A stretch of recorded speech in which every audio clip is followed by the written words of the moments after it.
So I played 2 hours of front mission off stream, like I said I would, since we've lost about 2 hours of progress from gaming over late in missions. What I did, I'll review really quickly.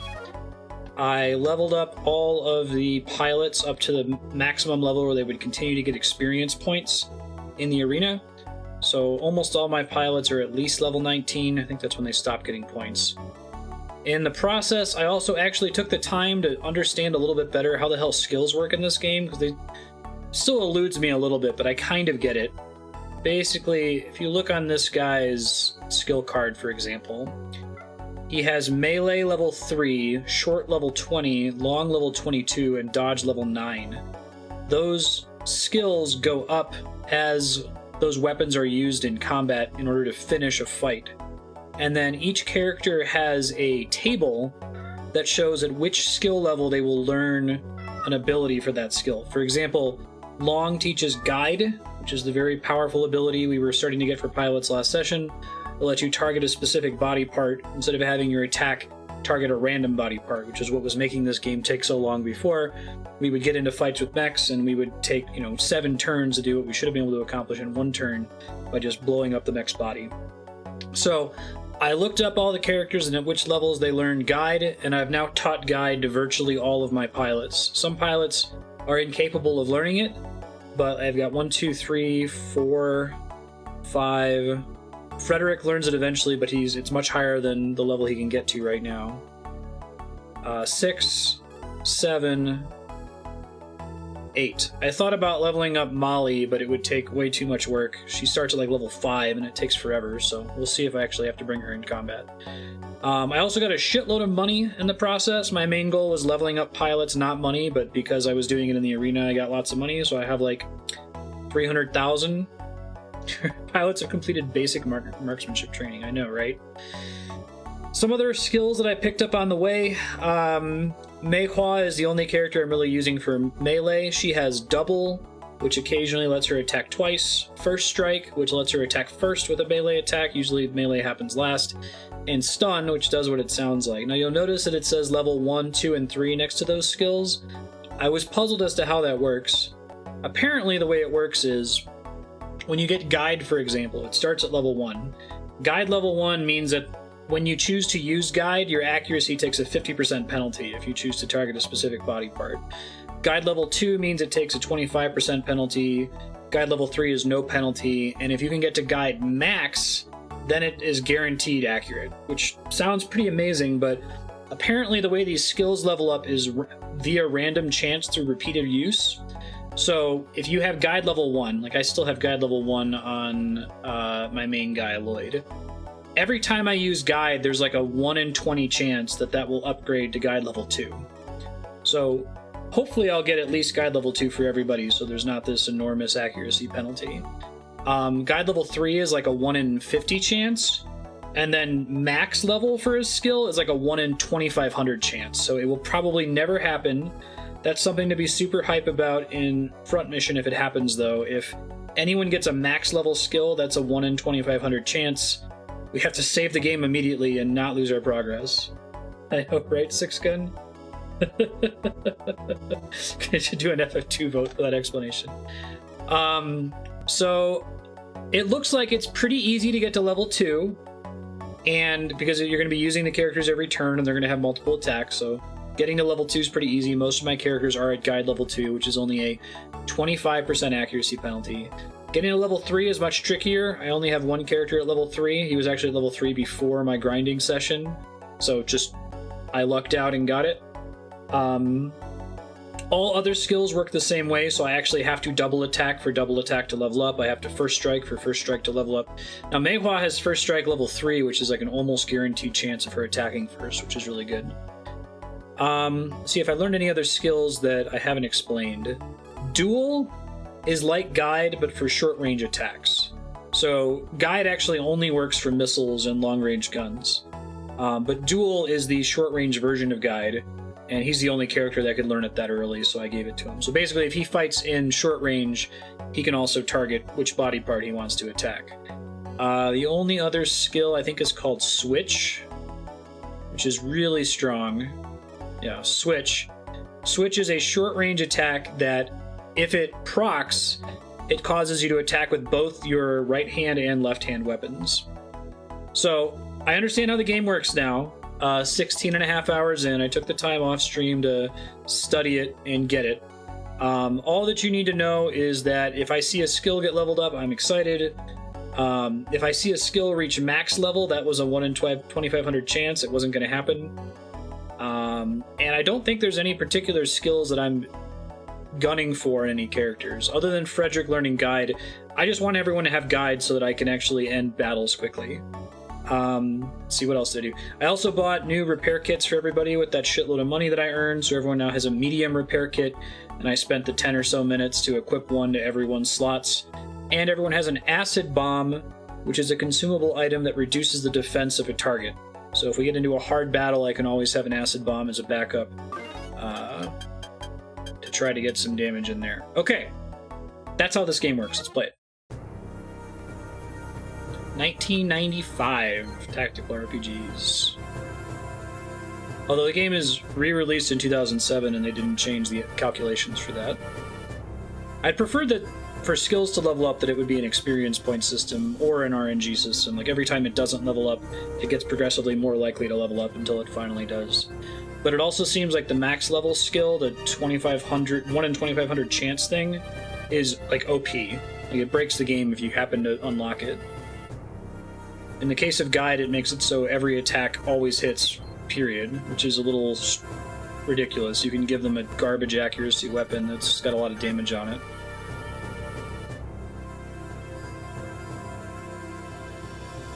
This is Meihua's brother. Morgan Fortress. Yihin has joined your squad. Not going to bother leveling up. Nice, Yukipo. What level are you guys at? A lot of people are voting for it too, Kaimo. It might supplant, I think it's Shovel Knight has the lowest champion score, the most people backing it. 15, that's pretty high. 5e caps out at 20, right? They stopped their whole going to level 40 stuff.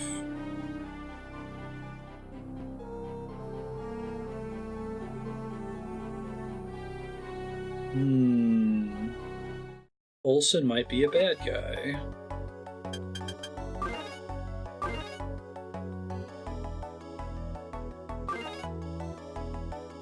That's cool.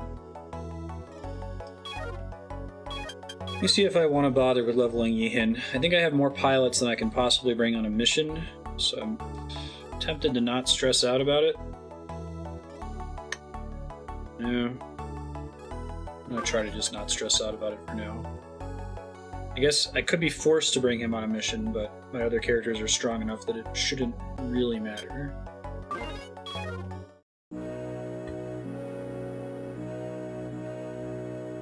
So historically, missions have taken about an hour to complete, and now that everyone has Guide, it should be quite a bit faster, so I'm going to try to track it on the clock. Well, Driscoll's here, so this might take an hour anyway if we're actually fighting him. Kirkland, like the Costco brand?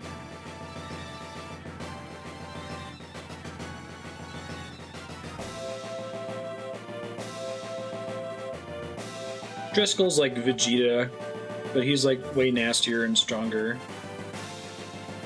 Ridiculously overpowered villain character.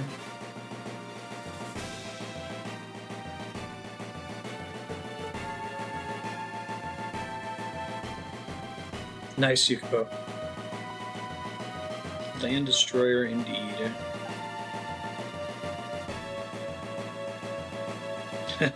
The fortress's large guns weren't designed for targets of our size. Okay. Whatever you say, game. Destroy the 3 main guns. Kill the track as if we get close. Okay. And bring 9 characters. We're gonna bring everyone with Guide. Oh, and Frederick, because he's close to unlocking Guide. Yeah, about covers it.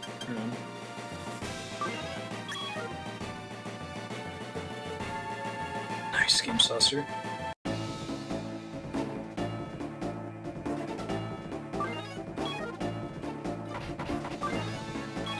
Wish I could actually see their range.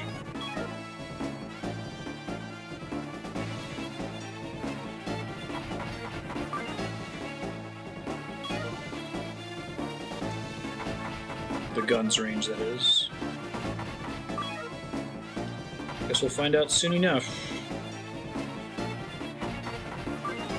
Oh, I think I have to get up next to them to be able to attack them. Shit. Okay. I guess we'll send half the squad this way and the other half the other way.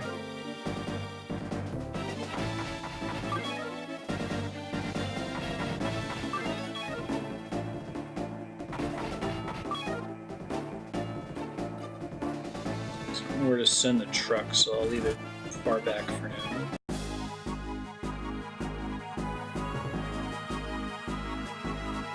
Those count as guns too. Interesting. Little turrets on the wall there.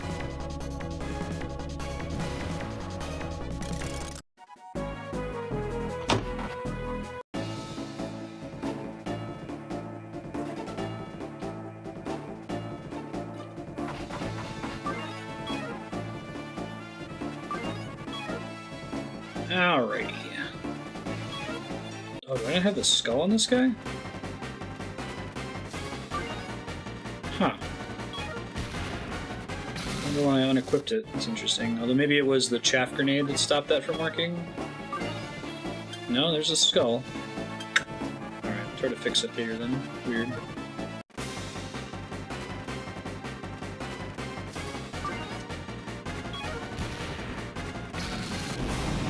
Oh, nice game saucer.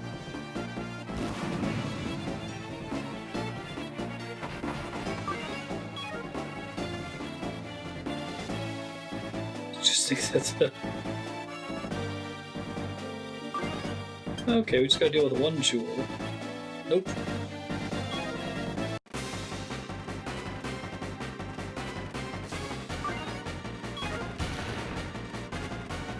Oof. That was unfortunate.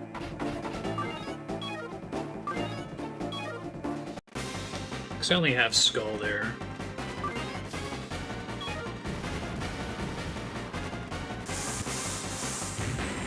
There's a couple monsters that start with C that I always confuse. Chul are the big, like, lobster things, right?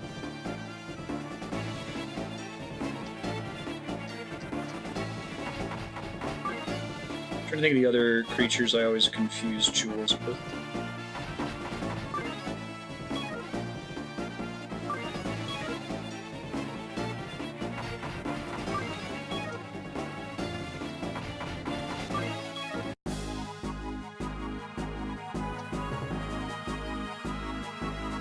Guns still aren't attacking, so that's nice. I'll take it.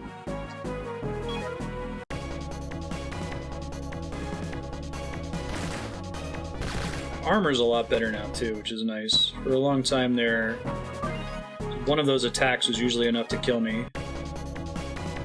I'm less in danger now, for the most part. Oh right, he has dual. Go for body, maybe. But I think dual level 1 is still like 50% accuracy penalty, so not great.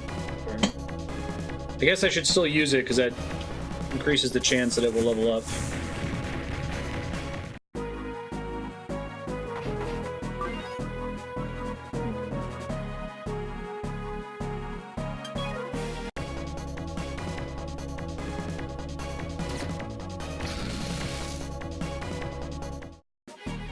Dragon murdered a creature that seemed to be pleading with us, making it more confusing. Which side should we be on? Yeah, it sounds pretty rough.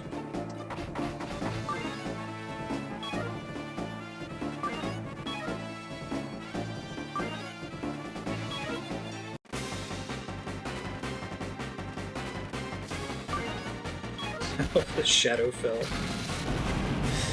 Someone find that Penny Arcade comic about the shadow fell? The Shadow Dark. Shadowfell? Doesn't that just mean dark bad? Remember they made some joke They're trying to go over the top with how stupid something was and called it the Shadow Dark, not knowing that secretly Wizards of the Coast was actually developing a product that took place in the Shadow Dark. They didn't like make it as a Penny Arcade reference.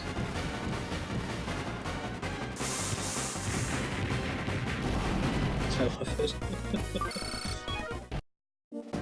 That's a running joke that I think Penny Arcade has mostly abandoned, unfortunately. I remember really cracking up at it, though. The Song of the Sorcellator. It's like Gabe's awful Harry Potter-esque fiction. People have like triple wand claws, like like Wolverine, but with wands. Oh, it's really good.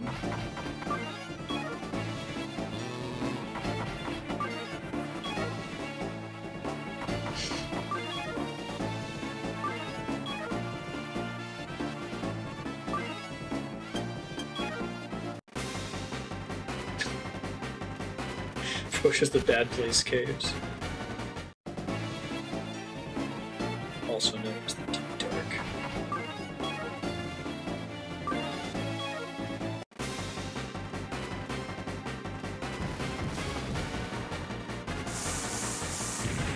That sort of bad on purpose humor is some of my favorite.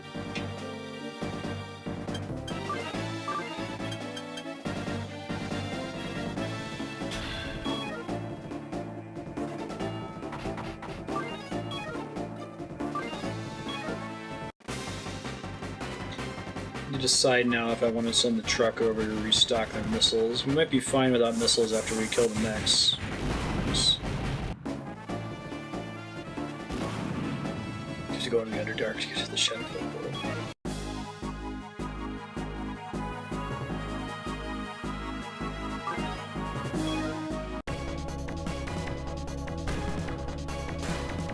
Oof, broke his arm, yikes. Cool.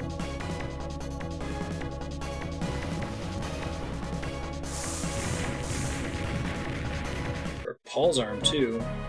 Hey, Symmetric, how are you doing? Good to see you. Nice counterattack though. Alright, so the dream here, let's see, how many, are there any mechs? Oh shit, there's a lot of mechs. Okay. I'll try to finish these guys off and then maybe use the truck to fix people's broken arms. Let's see.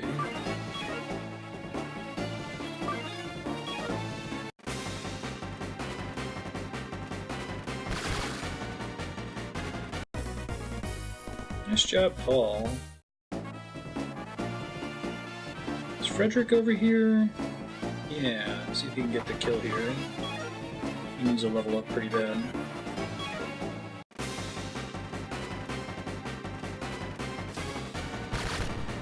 Nice.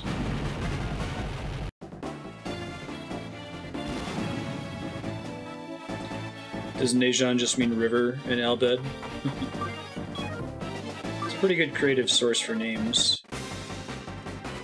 Most people will not know Albed off the top of their head. River, river.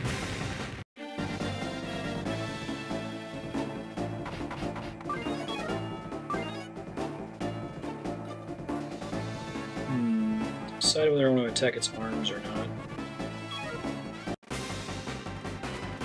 Can basically disable it. Ooh. Yuck. I gotta remember that I have that penalty.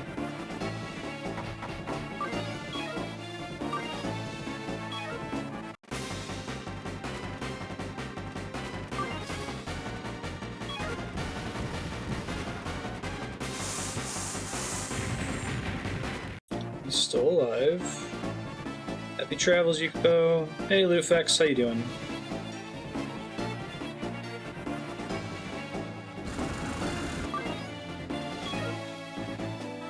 Who had the broken arm? I'm gonna move to safety here if I can.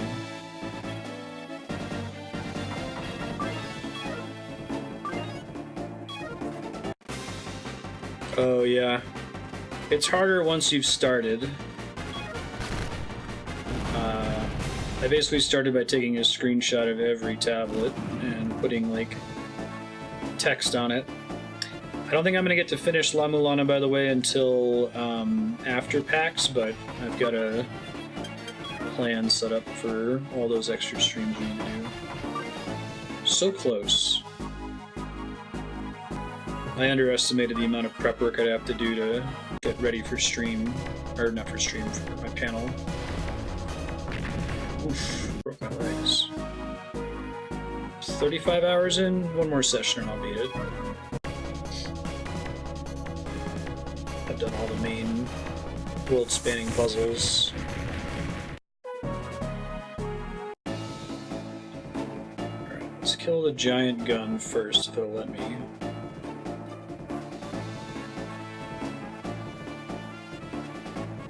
Wait, can I not select him anymore because his legs are broken? Oof. Alright. Right. He should still be able to attack, shouldn't he? Oh, there we go. Legs broken just significantly reduces your movement range. The Ruler King is located at Castlefort.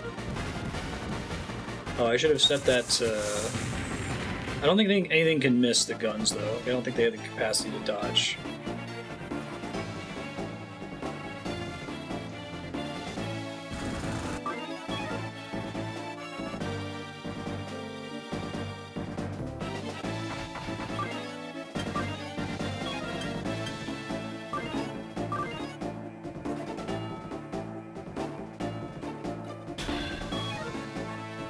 Job.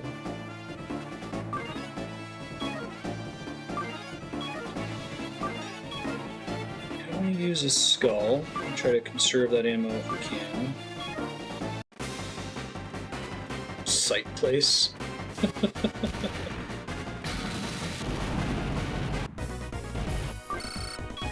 You pump for PAX loot effects?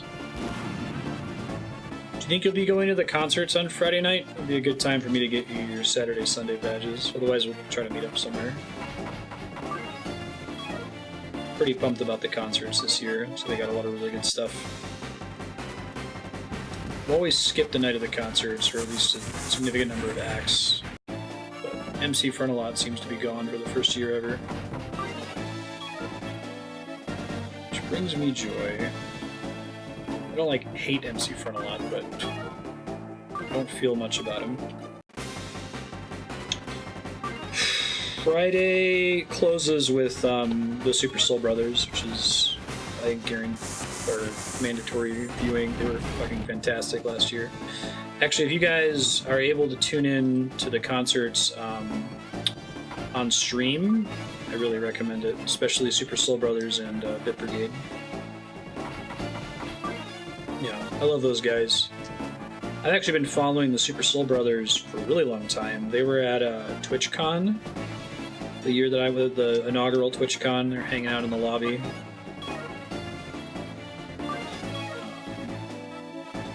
And they've just been hanging out by the Fangamer booth ever since I first started going to PAX in like 2011, 2012.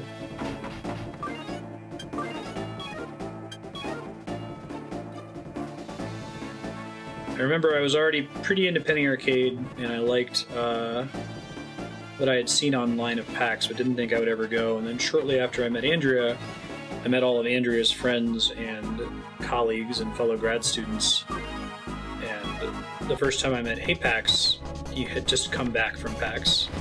HeyPax and Leon.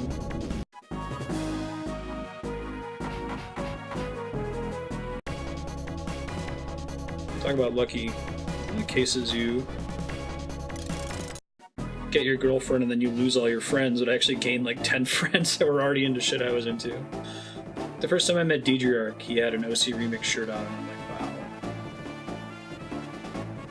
How does this happen?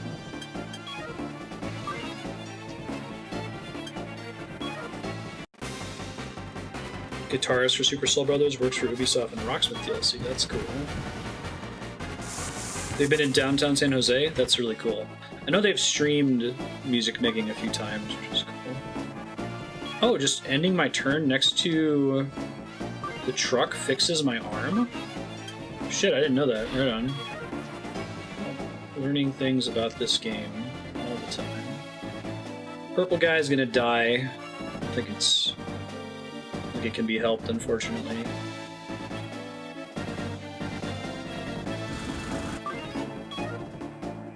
Didn't quite do enough damage to spare him, unless maybe he lucks out and dodges the damage, but somehow I don't see that happening.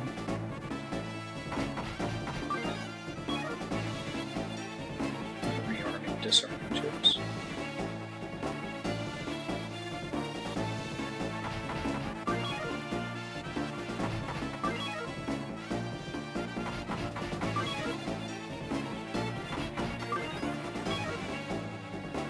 Oh, I'm sorry, Game Saucer. Yeah.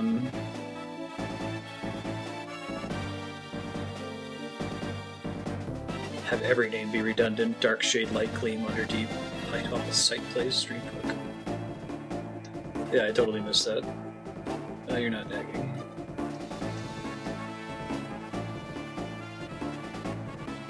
Can have bad timing when I'm suddenly focusing on the game.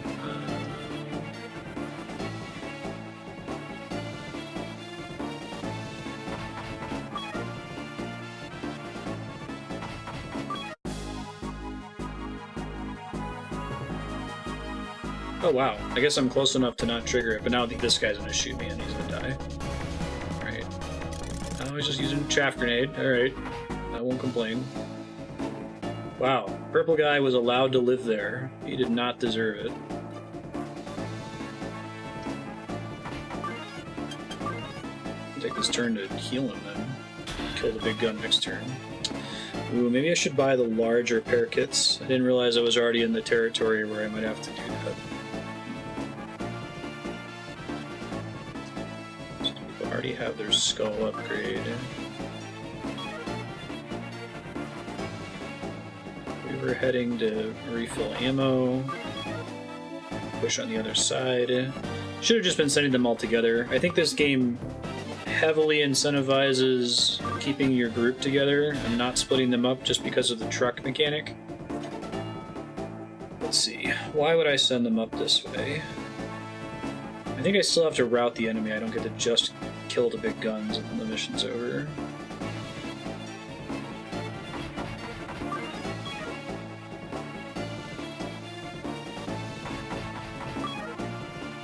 It doesn't really have any mechanics that incentivize flanking, as far as I can tell.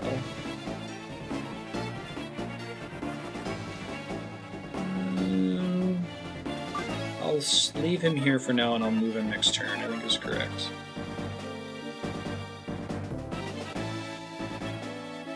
I get in range of this guy.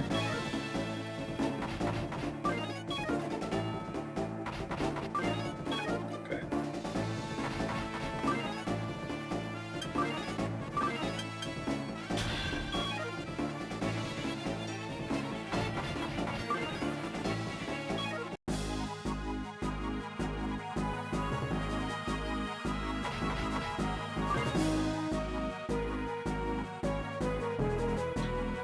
Usually, they'll give you some kind of advantage to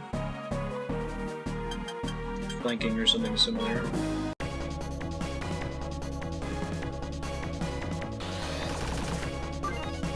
Not so lucky in this one so far.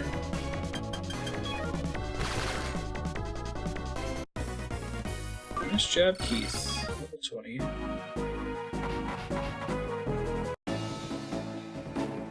Finish off the gun now and just kind of accept that Keith is going to be dead. I think we should just do that. Should be enough to finish it off, I think.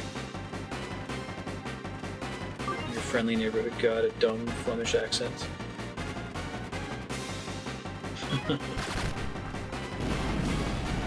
I'm bad at accents, so I don't try. I guess I can practice.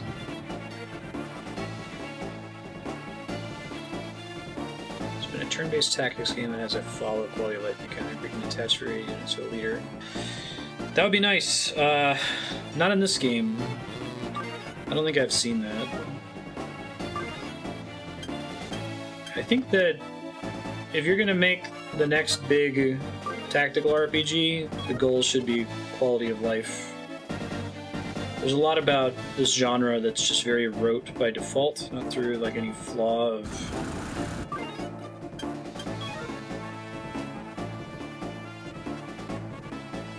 the specific game. It's just true to almost every game in the series.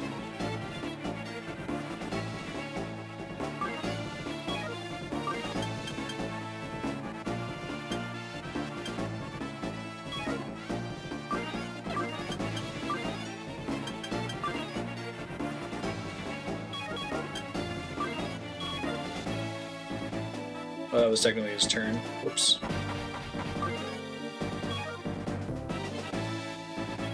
AI options for Final Fantasy Tactics. Yeah, and those worked-ish, I feel like. They were mostly helpful.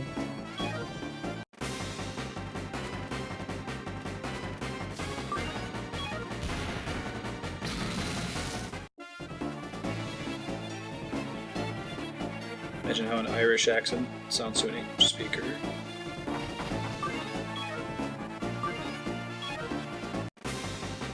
So, at times, borderline unintelligible.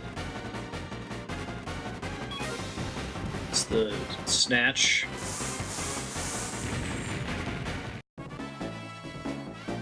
Like dags. Oh, dogs. I like dags.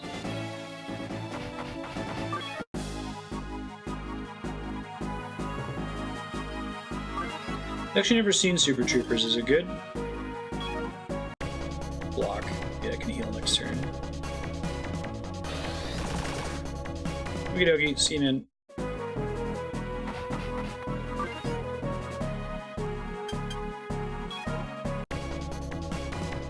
Shit turns purple and tastes like grape. Sure.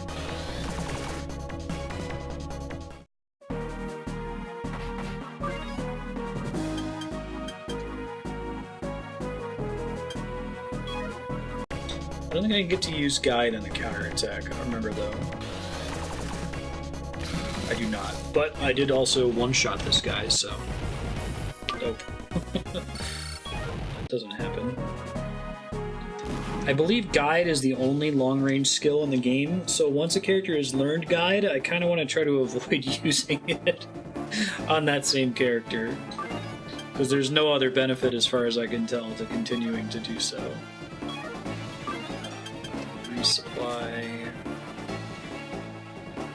Yeah, I guess ending your turn next to a truck causes your limbs to regenerate. Huh. Alright. I guess I can move first before I do that. Any reason to still be next to it. I don't think that was ever explicitly revealed. Made a lot of different decisions. I kind of was under the impression that if a limb is destroyed, you're basically just fucked for the rest of the encounter, but it seems it's not quite that brutal. Can the truck make it? Okay.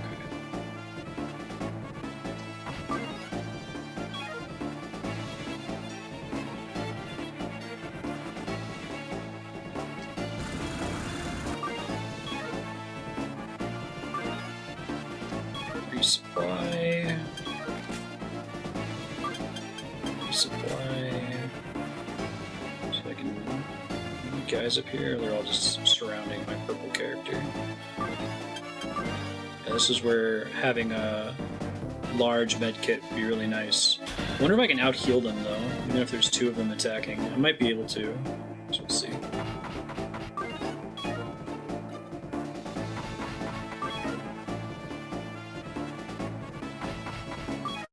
Try to get up there and kill those other guys.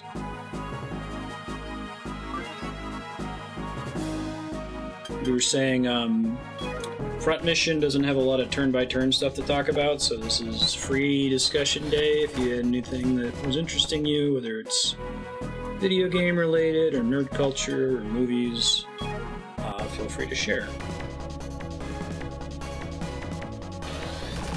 Better example of what over-the-top received pronunciation would sound like to an American. What do you mean by received pronunciation? Crashing from your caffeine high. I don't even know if I feel the effects of caffeine anymore. I'm so addicted to it. I think I need it to be able to function normally now. It's kind of a bummer in that respect. Means English.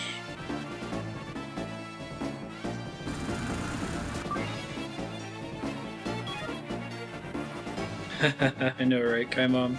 And you feel kind of bad for throwing it out. I actually did that earlier. I had these onion rings I wanted to try in the air fryer, and Andrea came home for lunch today, and she really likes onion rings, so I was almost certain that she would want some, but she did not. And I had already prepared them, and there wasn't enough left. So I was like, I guess I'll just throw them out. It's the worst. It would be worse if I had just eaten them. 20 ounces every day over a 4-hour period. Oh, interesting. I'm just drinking one of these guys, like, constantly. I've actually gotten pretty good about not doing it during stream, but when I pivot to caffeine-free after streams, I'll stay up all night. Technical term for high-class British accents. Ah, okay. Really snotty, stuck up. That makes sense.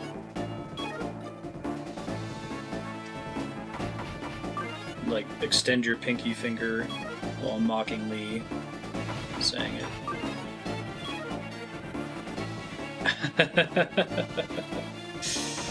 Well, see, that was the next step, was eating it anyway, even though you're not hungry anymore. That's the dilemma. Do I eat it even though I'm not hungry and feel awful, or do I throw it out and waste it?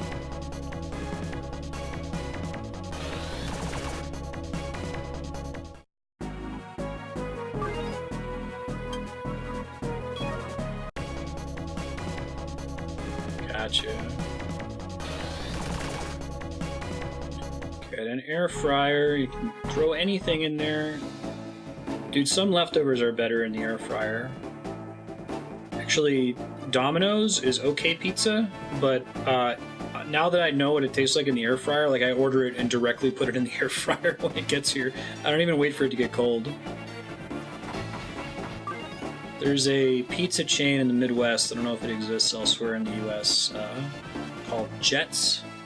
And I don't know what they do. They have this, like, rectangular pizza, and the outside is always really crispy, like they briefly threw the entire pizza on a skillet or something. And it's probably my favorite pizza, just texture-wise. I really like the crispy crust. And throwing leftover pizza of any kind into an air fryer achieves that exact feature.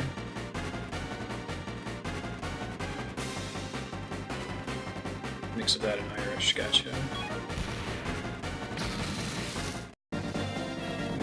Terminator pizzas. Little Caesars is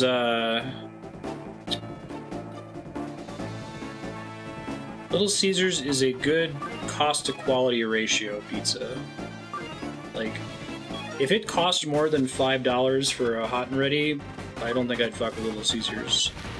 They're the pizza party pizza. Like, I need to order, 20 pizzas for a big event. Very serviceable. Kat introduced me to the word strong to describe a pizza that is good, but not, like, outstanding. You wanted to use it because you don't want to say, hey, this pizza's really good. It's not the best, because that kind of disparages the pizza to say that it's not the best. No, it's still a strong pizza. That's where my praise begins and ends. The joke is that one day they'll open a pizza place in Los Alamos called Strong Pizza. Detroit-style pizza, cooked on iron trays. Jets? Detroit-style? Detroit is... right on, I didn't know that. Cammy's waking up a little bit. She's just rolling around. Maybe she's waking up. Might have to have Cameron as a guest for a little bit. We'll see if she gets upset. She's just kind of standing up and then lying back down, and then standing up and lying back down.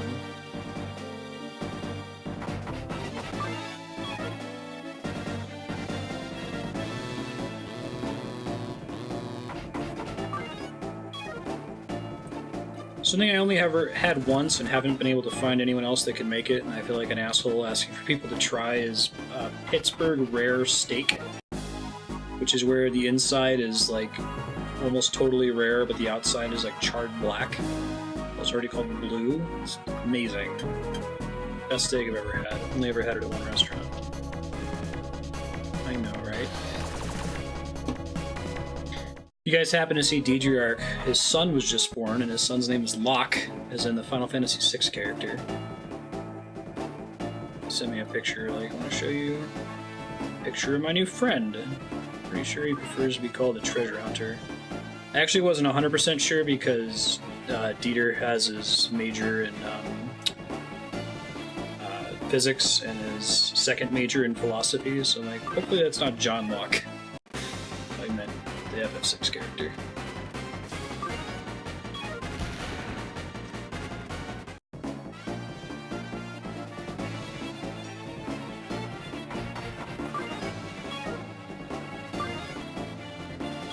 I'll show you guys the cam in a sec.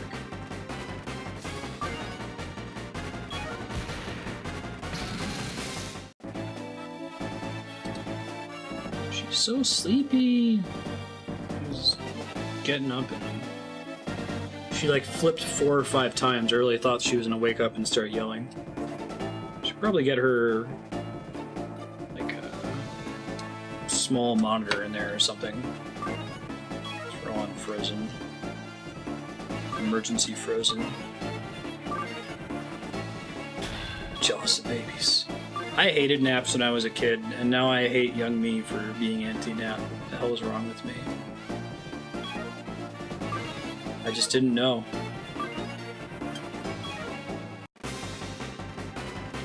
Blue rare is the inside is almost totally rare, outside is like charred black.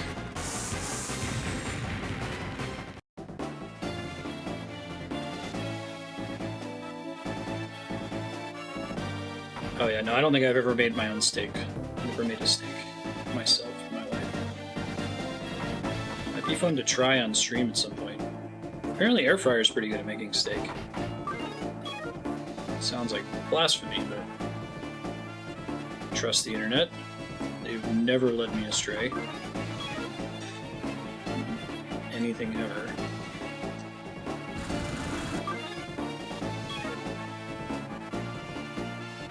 Maybe, yeah.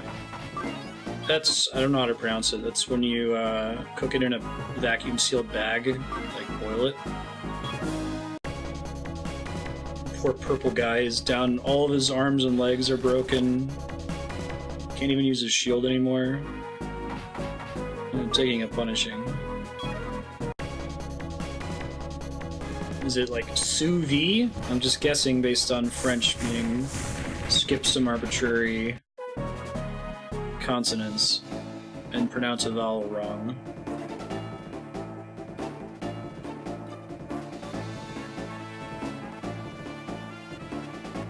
It's not boiling. Okay. Sous vide. Close. Pronounce the D. Wash your clothes. You heard. I don't know if this is like forwards from grandma level. This was a joke I used to hear all the time when I was a kid before the internet. It was the conservation of consonants.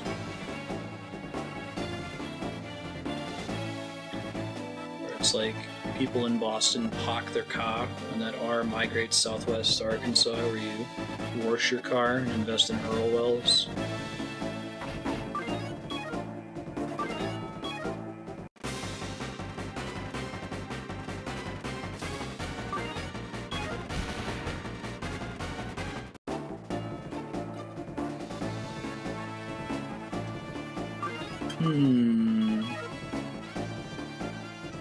Purple guy's having a real bad day.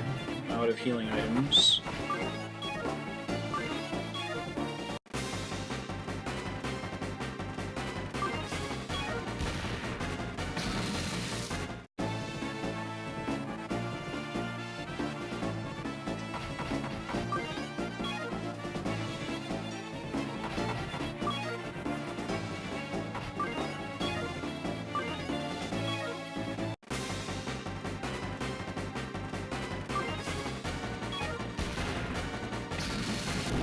Nice.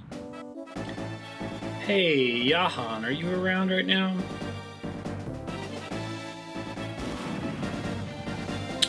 He's gonna be getting like 4 sub-block hours for his upcoming anniversary. Hey, dude.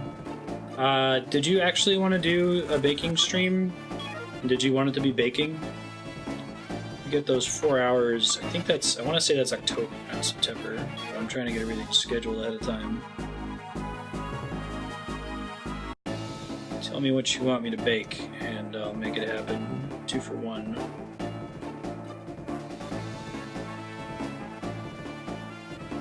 Gonna be a blind cooking stream. Probably gonna ruin everything. No cat for this one. Tips. It's hard to get in range to where it's not shooting me, but I'm also safe.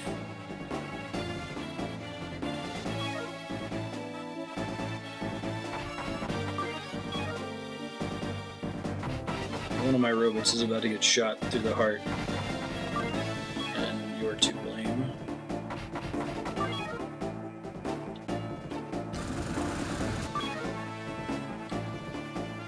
Andrew and I have almost finished Disenchantment, the new Matt Groening Netflix show. We're like episode 7 out of 10. And it's pretty good. If you haven't watched it yet, I recommend it. Been reading the Reddit episode discussions. So there's a lot of people that are disappointed that it's not Futurama, but kind of glad they're doing their own thing. FSWI, what's that?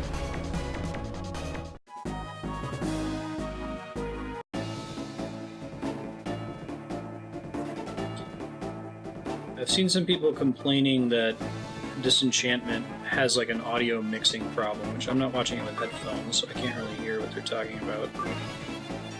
The cemetery is ultimately more damage, right? And 60 either way. Okay.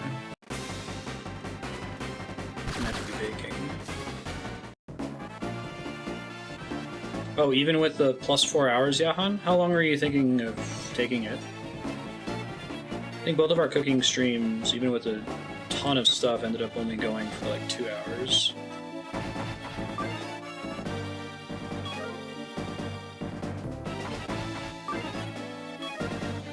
Bread making book in the US. Flour, salt, water, yeast.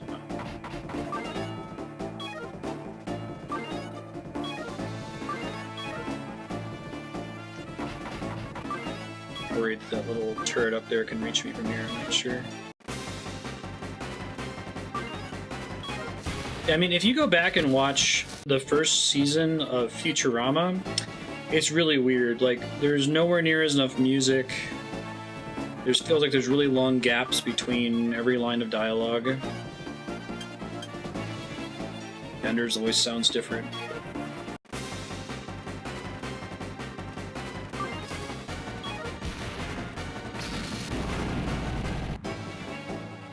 And maybe... There was one where I noticed the complaint early, like there's a scene where a character's voice is louder than the rest of the mix, and when I listened really hard for it, I heard it, but it wasn't anything that like super stood out to me. It does feel like there's some sounds that aren't being included in the Foley design at all. Often a bunch of characters will be running and there'll be no footstep sounds, but like if someone hadn't pointed it out, I never would have noticed it in a million years, because it doesn't matter. I remember early Futurama. I remember being really skeptical of Futurama. Really? Future Simpsons? I don't know. I ain't never heard of no mayor.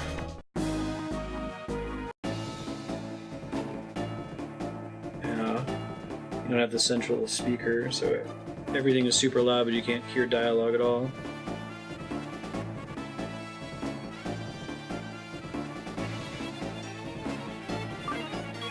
So I need to resupply.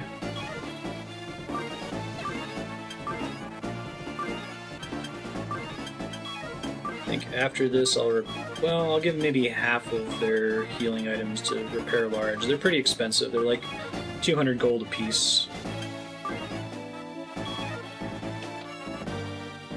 I'm enjoying it so far, Galactic. You played the Super Nintendo version or the DS remake that I'm playing?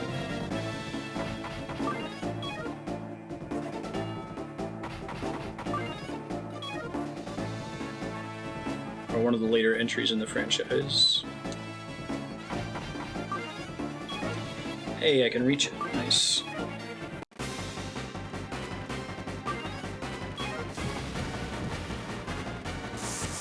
How many front mission games are there now? Does anybody know? It's a lot, isn't it? It's a pretty prolific series in Japan, at least.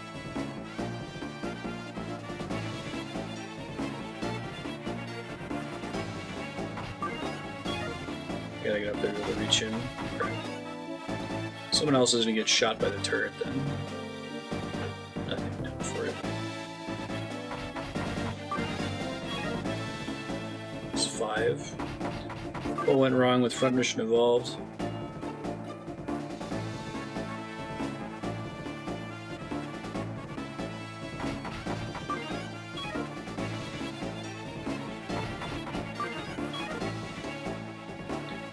The jokes in Disenchantment feel right. I mean, Matt Groening and like David X. Cohen, they have a very specific joke cadence, and they have a lot of jokes that you know what the punchline is going to be as the setup comes out, but it's actually kind of fun in that respect. There are several Elfo jokes that you see coming from a mile away, and then you laugh because you were right.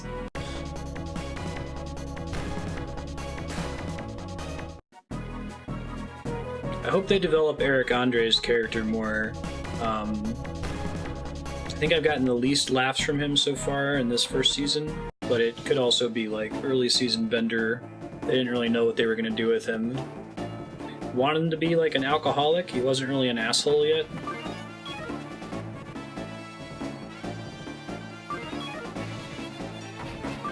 Someone with Matt Groening, he really likes to write alcoholic characters. But Mission Evolved was a really mediocre third-person shooter. What system was it for? Yeah.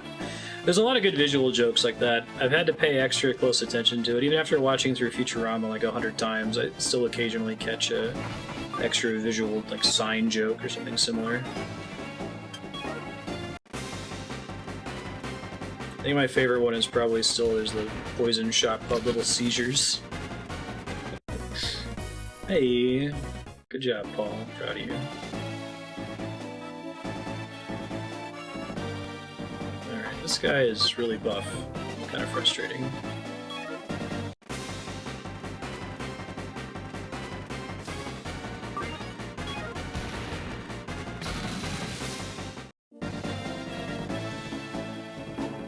Sorcerio, that's Billy West, isn't it?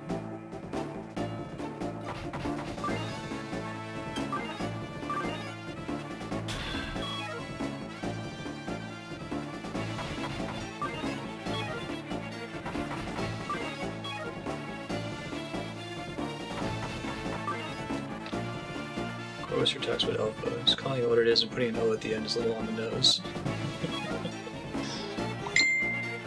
I love all this shit in Elfland in the very first episode. Shako. Those are the jokes that I'm talking about, where you know exactly what the joke is going to be before it happens. Like,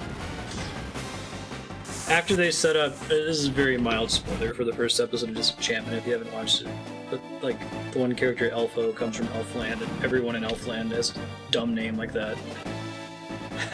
Like, no one has ever left Elfland, well, except for Levo, and you're like, alright.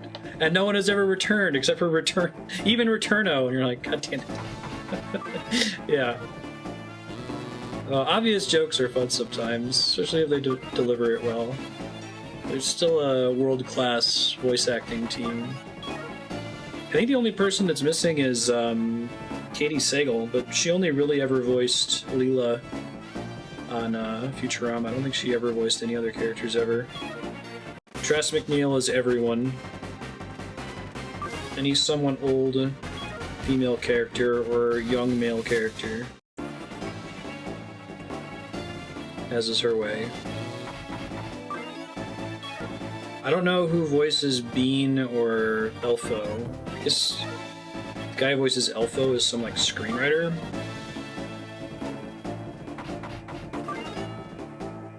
Yeah, the Bender Meets God episode. It's a really good one. Yes, you were doing well until everyone died.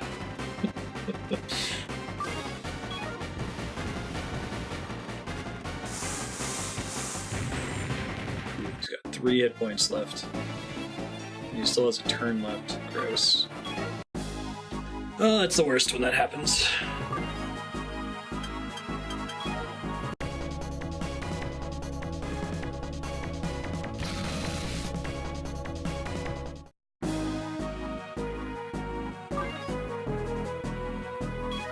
Oh man, leave poor Guile alone, man. Guile's having a bad week. Oof. Blew his legs right out all over again. Cannot cut a break. Oh, Paul's gonna die. Shit, I didn't realize he was that close. Should have moved him out of dodge. Bye, Paul. Fortunately, there's no permadeath in the game. I think that just cost me money. And I guess I don't have the unit for the rest of the battle.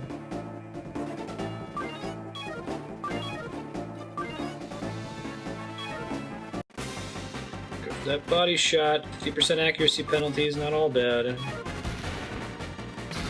Nice. Oh, poor Kirkland. A shitload of XP for that. Dope. Okay. I really like Eric Andre's performance, but I think his character, they just need to decide what he is. I don't think they know yet. Very good. There are 13 front mission games? Holy crap. That's about as many as I thought there were. You know when the last one came out? It's a Square Soft property. So I assume they kept making them after Square Enix happened. We still have Yoshitaka Amano on board. I think Yoshitaka Amano's name is on like the title screen or the DS remake. 2010 front mission involved.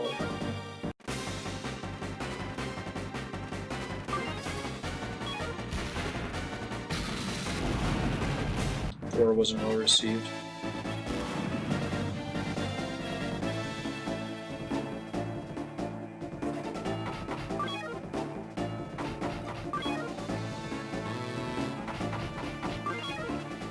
I think I gotta get everybody up to guide level 3 for guide to really make as big of a difference as I need it to make. It is already speeding up a lot of these fights significantly, but the accuracy penalty is kicking my ass right now. Oh, I should have moved him out of the way. Whoops.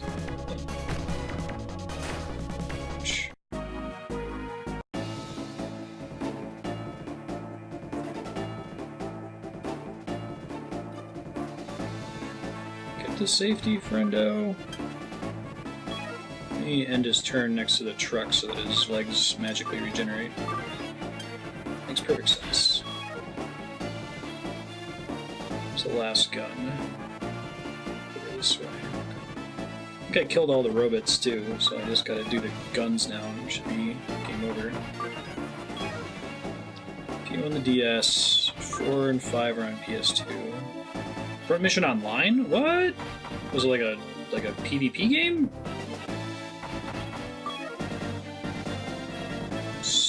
Square has made more forays into online gameplay than I really think about. I always really thought of them as a primarily single-player company, but they've got the online Dragon Quest, which still hasn't been localized. Probably never will be.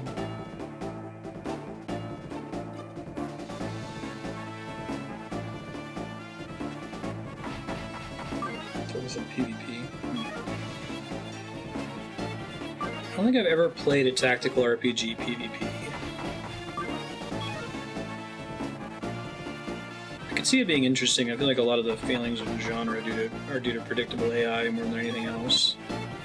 Predictable AI and lack of quality of life features, requiring it to take a long time to make a simple decision. Like, here's an example where a quality of life feature would be beneficial. Like, when you no longer have mobile enemies and nothing is in range of targeting your characters, like, maybe make everybody's movement range infinite until they get into a threat range or something. Or just shrink the size of maps in general. Dragon Quest X will never leave Asia. Is it in countries other than Japan? I thought it was just Japan only. In like Korea or something? I feel like Dragon Quest is the MMO where you want to experiment with making an old school grindy MMO. Not the stuff they're doing with 14 China version. Dragon Quest popular in China? Huh. It had a lot of elements that would be taboo in Chinese media, like undead.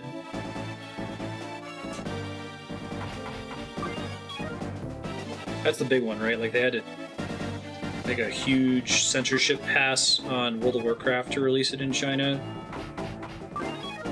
Get rid of all the skeletons.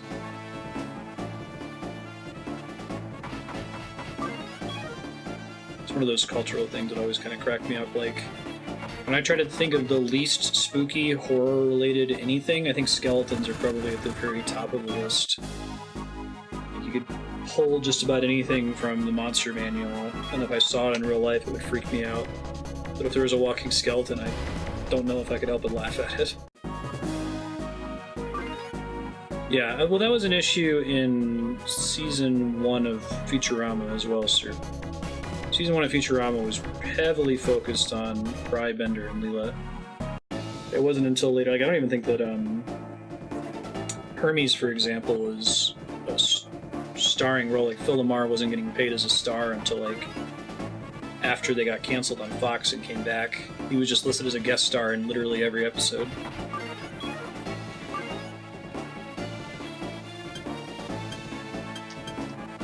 The shit that I enjoy is when your cast of characters is developed enough that you can just write episodes that are essentially, we pair these two characters to happen together, and the episode writes itself, because we have a large enough cast that we have a basically unlimited number of pairings like that.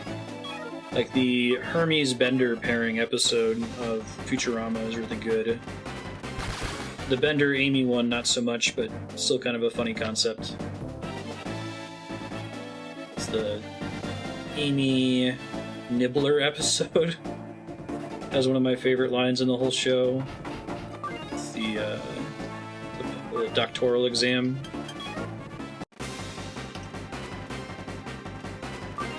They have Professor Fisher-Price Spiekenspell. The horse says moo. He proved that 30 years ago, and he's been coasting on it ever since. Skeletons holding anything at all, my unease increases exponentially with every extra ounce.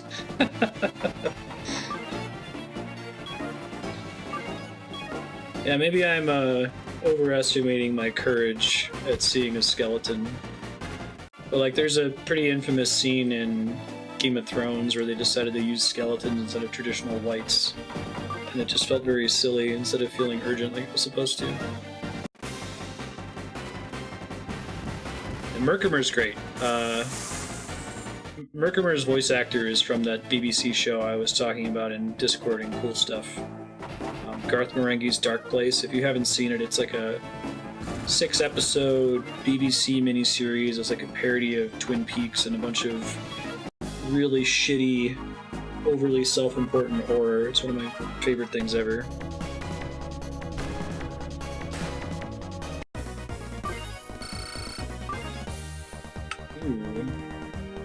Dual switcher speed. Extra attacks to burst weapons. Man, those are all kind of good, aren't they? Switch is probably more powerful of the three of these. Dual would be good to be able to aim with his burst weapon, so let's start with dual. He still hasn't gotten guide level 2, jeez.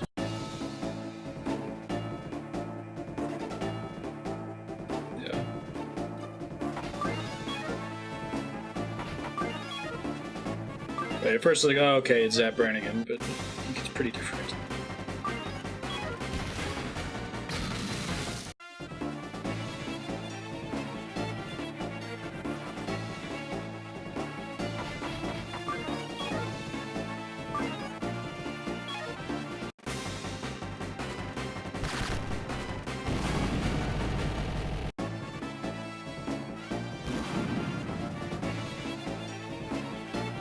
impressed by our own success. That mission ended up taking 50 minutes instead of 60 minutes, but it was mostly because it was a really awkward vertical map, I think. There were a bunch of turrets that we had to take out. Traditional flat map route mission. Oh yeah, and that was like, because of the turrets, was twice as many units as we usually have to deal with. So, let's see.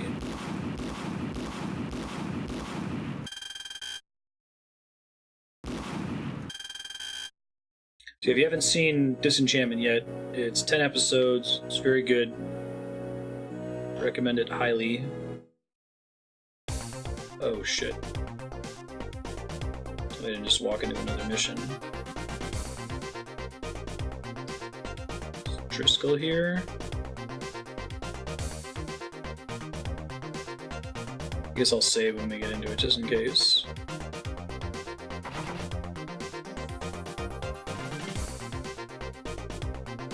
That guy's portrait is really cool looking.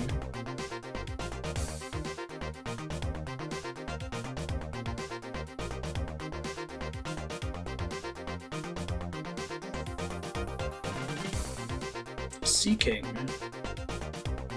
Like the Pokemon?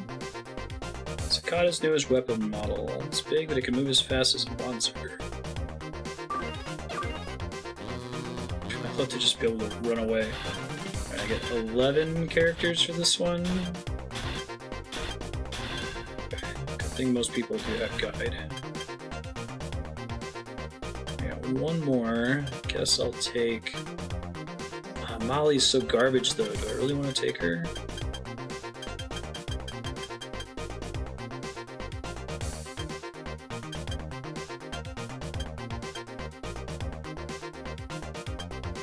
So I'll take Barunga. I think he's a melee character like Meihua.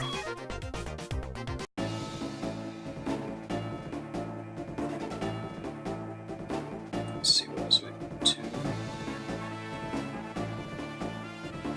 Andrea reread all of the Hunger Games on her flight to and from Vietnam, and then she came home and watched all the movies. She kind of told me what all was different from the books.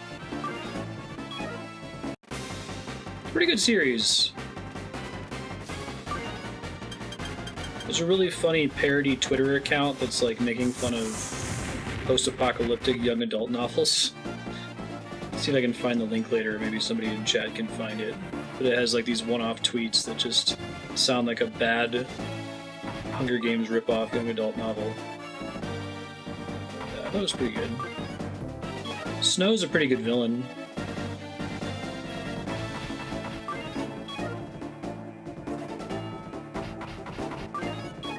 I'm trying to think if I actually have any real problems with the Hunger Games. Not really.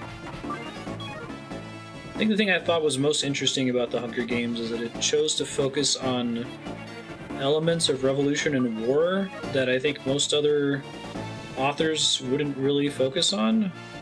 Like fashion and propaganda and like film and things like that, as opposed to everything being combat, combat, combat, revolution, revolution, revolution. Like, it's a pretty compelling argument for why that stuff was relevant that I probably wouldn't have thought of otherwise. Remember when I first saw the first one, like, that's a super video gamey. You gotta have these Twitch patrons who can cheer with bits to make, you know, medicine fly down from the sky to help somebody win. That's funny.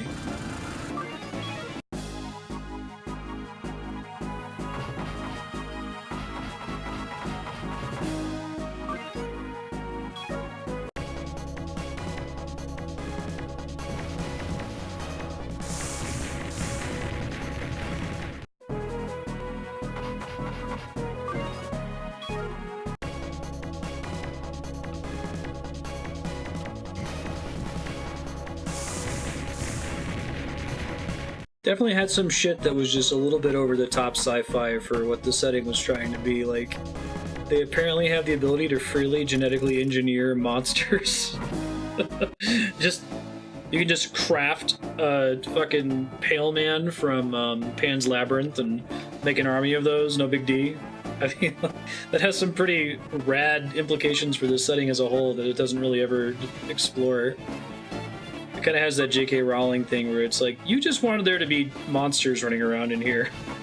You didn't really design the setting with monster crafting in mind, and then write a story from that.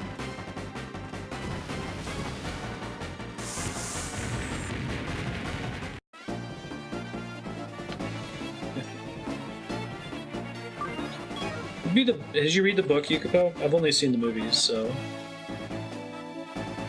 It's not like an intense criticism, I just thought it was a really crazy, over-the-top technology.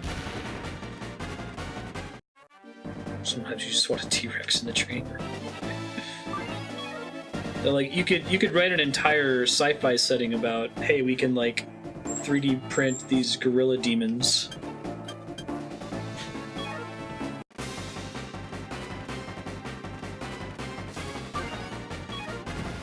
And it's just kind of like an OBT dubs thing in Hunger Games.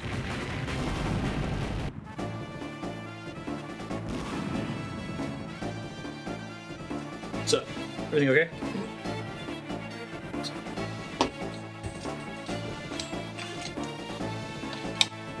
Cat hype. How are you doing, sir? I'm well. Good to hear it. Thought I'd drop in and see what was up, man. Yeah, we're playing Front Mission, the robots game. Ah, I march a bunch of robots around. And not a lot of talk about turn by turn, so strategy. All right. Do you have anything else you want to talk about? You got cereals. Cereal's been great. Hey, what's up, everybody? Now, cereal's been great. Cammy hears you. Yeah. So like when I come in, sometimes Cammy sleep, and I have to wake her up. And I was like, well, if she's asleep and I don't hear her, I'll go and check in on chat and see how Marstead Nation's doing. No. As I'm saying the sentence, Cammy is waking up. You can always bring her down and hang on stream for a bit. Yeah. I'll take anything. Okay.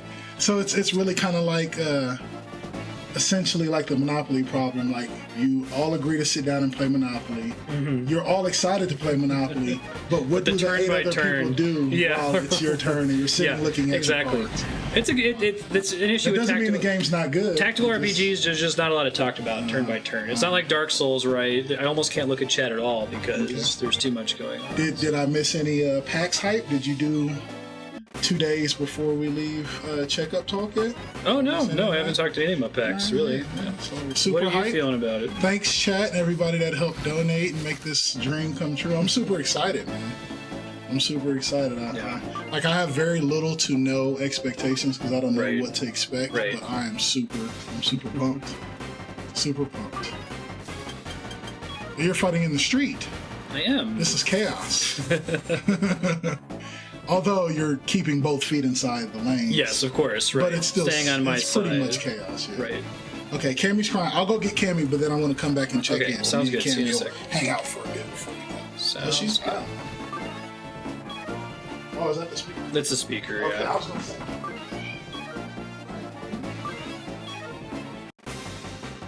Hey, thanks for the host, Kodiak. You're still hanging out. How has Monster Hunter been treating you?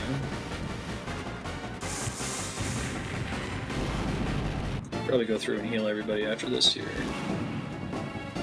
A lot of people in harm's way without healing anyone.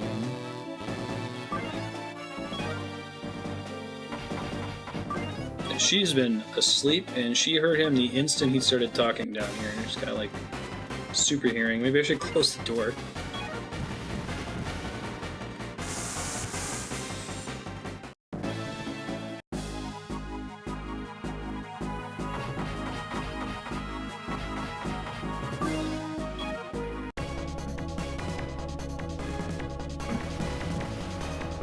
That's awesome. Is that something you've come around to after playing it for a lot of hours? Or did you think that you liked it almost the best right away? Hi, Cammy. How are you? You so sleepy? Sleepy baby. You should try Monster Hunter. That's what this is? No. What you were playing. No. Another game. Other more different You game. think I can handle the interface? I don't think I it's trust too you interface heavy. You know me well enough to know what my stress is. Is it interface heavy? I think Every Maybe other Monster Hunter game is, but this one is. They're trying to chill that out. Maybe I shouldn't have saw you playing like so deep into the game and you had so many things on your No, screen. not that game. Oh. Other more different PS4 game. Oh, I didn't see you. You don't think this. you've seen me play? Oh, okay. Yeah. Okay. Is that the online thing where it's like a? You can play it online with other people. You like track down the monster. You probably saw it on Twitch when it came out. Hi, Cammy. Frozen? So, is there anything about this game that you're currently playing that's unique from other turn-based strategy? All of the robots have different body parts. They have body, arms, and feet. If you destroy their feet, they can't move as far. If you destroy their arms, they can't shoot. And if you destroy their body, they die. Now, do those things have different abilities and unique attributes? It's just like Basically, it's a different fighting mechanic. I want to blow up their body as quickly as humanly possible because that actually kills them. Do you have to fight past their arms and feet sometimes, or can you just shoot So their body? up until like I'm 17 hours into this game. Up until the last hour, when I would shoot someone, it would randomly target one of those three things, and I now would you hope can very just much. shoot Now I can the target the body. Yeah. Okay, so I guess I have to kind of Steve Urkel / Kramer slide into your chat and say this. But chat, forgive me if this is just my outside, like ignorant opinion. But so your theme is I'm going to play every awesome game. Yep. What about this game is awesome? It I'm is. sorry if that sounds disrespectful, but I'm not hearing it. It's important. Okay. It is a 1995 tactical RPG. So it's one of the first games to do this. It has art by Yoshitaka Amano, who's one of the most famous game artists in Japan. Also did the art for the Final Fantasy games. So it's important is often something we talk about, a game being more important than it is good or has aged well. So, but I think it's generally just an issue with tactical RPGs that they're not particularly streamable in that they don't have a lot in the game that's there to just talk about from turn to turn. Would you say that's an art thing? Like a lot of times there's things in art in general that's maybe more so important than it is awesome. Yeah. And you need to have had this so you can have other things. Exactly. Like 007, it's very important. GoldenEye is very important. It's trash, but it is very important. And I'm saying trash in the year 2018. Yeah, right. Sitting in this chair. We were watching GoldenEye. You couldn't have told me when it was out that it was trash. I didn't think that then. But you remember GoldenEye a certain way, and you go, "Oh man, it would be so nostalgic if we sit and play GoldenEye together." Yes, I'm not mad at anybody that still have those fond memories, but it's a bad game. It is good in the year that it came out. Yeah.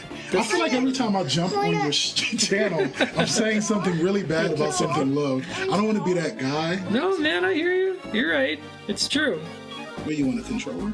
And it's important to see these games because it's easy to take good game design, like not even good game design, but evolved game design for granted. Like sometimes you don't realize, oh man, a lot of modern tactical RPGs don't make me do this shit. Like they don't make me go and buy every individual piece for every robot and equip them all. It like lets me just auto-equip them. And you're just like, yeah, that's what games do. It's like, no, it's not what games do. Like it's like if you go back and you watch Citizen Kane is kind of a boring movie.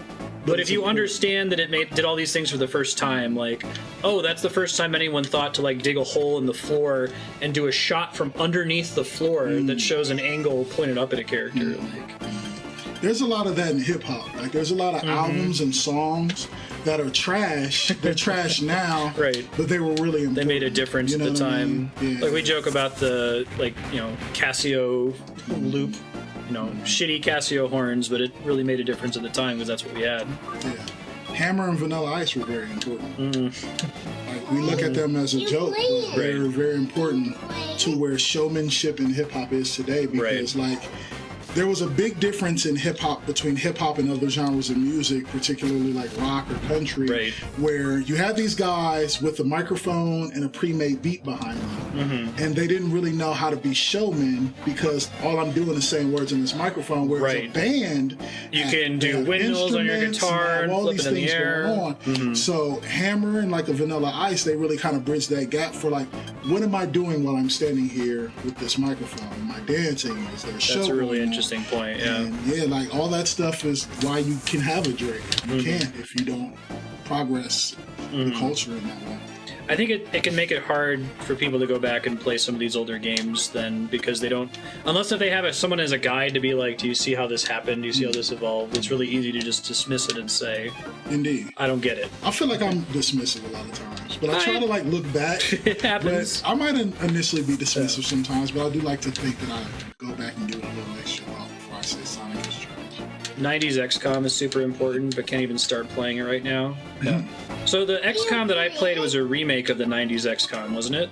I liked XCOM a lot. I think you saw a little bit of XCOM. That's the Super Mario... That's Mario Raving Rabbits with humans. Yes, exactly. Right? I said that. Yeah. No, it's... I reverse did that, didn't I? Oh, man. I remember when Trent Reznor covered that Johnny Cash song. Reboot more than remake. Gotcha. I'm sorry for messing up your pork chop 6-gun ninja. I'm still sorry about that. We'll make it up. Next time we make pork chops, we'll just make it a picture. I'm still really sorry about that.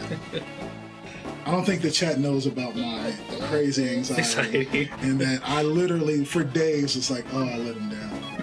I really let I should.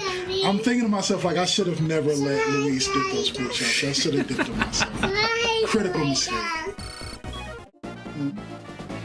Are you playing? 6-gun just has very high standards. Are you playing? You're afraid of freshness. Angry. Angry?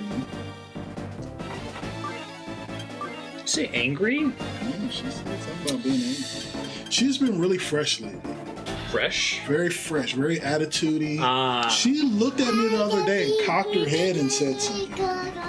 And I almost said N-word at her. I almost N-worded her really hard.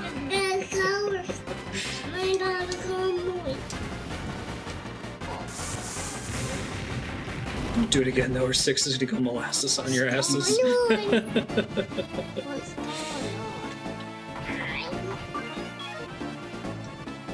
She's can be special sometimes. Sometimes she'll say things like, "Did you really just say that to me? Yeah. Did you really just give me that attitude about this?" The way she uses "don't hurt me" is really like, Yeah. whoa. Oh, are you serious? I wasn't even gonna touch you. Now you got people around looking like, what am I? Yeah, like she's using it for social manipulation, and she does it mostly in public. She did me like this one time. She like fell to the ground and put her hands up and said, "Don't hurt me." And I was like, I've never laid a hand on you. Are you serious? What are you crazy?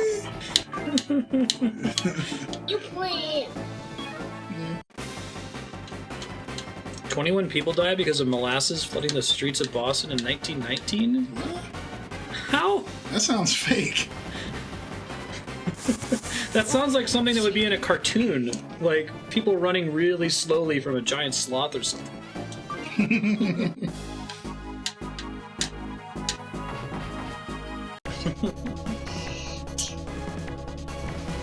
I know, right, Kai Mom? Every time I look at her, I'm like, are you really? I kind of laugh inside, but... You. Like, she's usually pretty quiet during the day. She just kind of sits in baby jail and watches Sesame Street and stuff. Sometimes I'll go and talk to her. But Andrea came home for lunch Sometimes today. I talk to her. That's appropriate for her. Like, sometimes I don't want to talk to her. But I'll go and I'll chat with her. But today, Andrea came home early for lunch, and she just was talking nonstop, showing off to Andrea. It's like, you don't ever talk to me like this? Yeah. You never give me any feedback. She's very choosy. She's very choosy. Kids are programmed to be manipulative. It's a feature, not a flaw. Yeah, man, they really are. You got that right, Kyle. I think that's that scientist element where you start to Remember when we realize how to figure discovered stuff how out. manipulative Jaden was? Oh, yeah. I don't know if I've told this story, but he would come in because he wanted to play Rock Band, but he would go up to his mom, go up to Donovan and be like, "Hey, Mom, do you want to play Rock Band?" Yeah, don't you feel like playing Rock Band right now? Like, sometimes? hey, kid, I'm onto your shit, man. How did you get away with that? I did want to play Rock Band, but now I can't. Right, now you've made it impossible for me to do it without telling you. Give in to you now. God, Damn it. do that.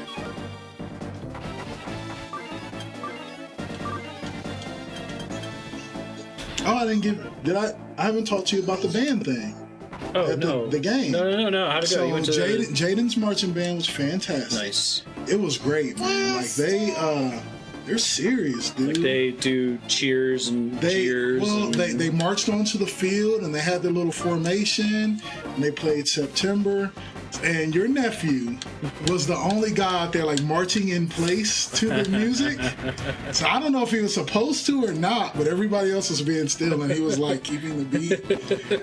I think you're supposed to. I think I did that. You would have been proud of him. He was like coming alive. Like before halftime, they play stuff like during the game. Like if they score a touchdown, they'll play their little fight song. Or then the band has like little chants back and forth from like the band to the student section. And I don't know what they were saying. They're like, y'all ain't hyping than us. Y'all can't mess with us. And then the students seems like, y'all the trash. Y'all the trash. And like Jaden was getting into it. Like, all you can see was like his hair shaking around. I was like, look at him. Nice job. It was great, man. Like he's really in the band. Awesome. He really likes it. So it's really good. That's super cool. We never get to see Jaden like that. It took me the longest time to not be above that shit. And it was one of those things where like, yeah, this is silly, but as soon as I did it, like fake it till you make it, I was like, this actually is kind of fun. And I get why people do this, you know? Like going to the restaurant and they bring out the saddle for you to sit on while they all sing you happy birthday. Like the only way to enjoy that for anyone to have fun is for you to lean into it. Dig in, man. If you're too cool for it, then no one's gonna have fun. He had fun from beginning to end. That's awesome. And the game was 7-9. He was there at 5:30.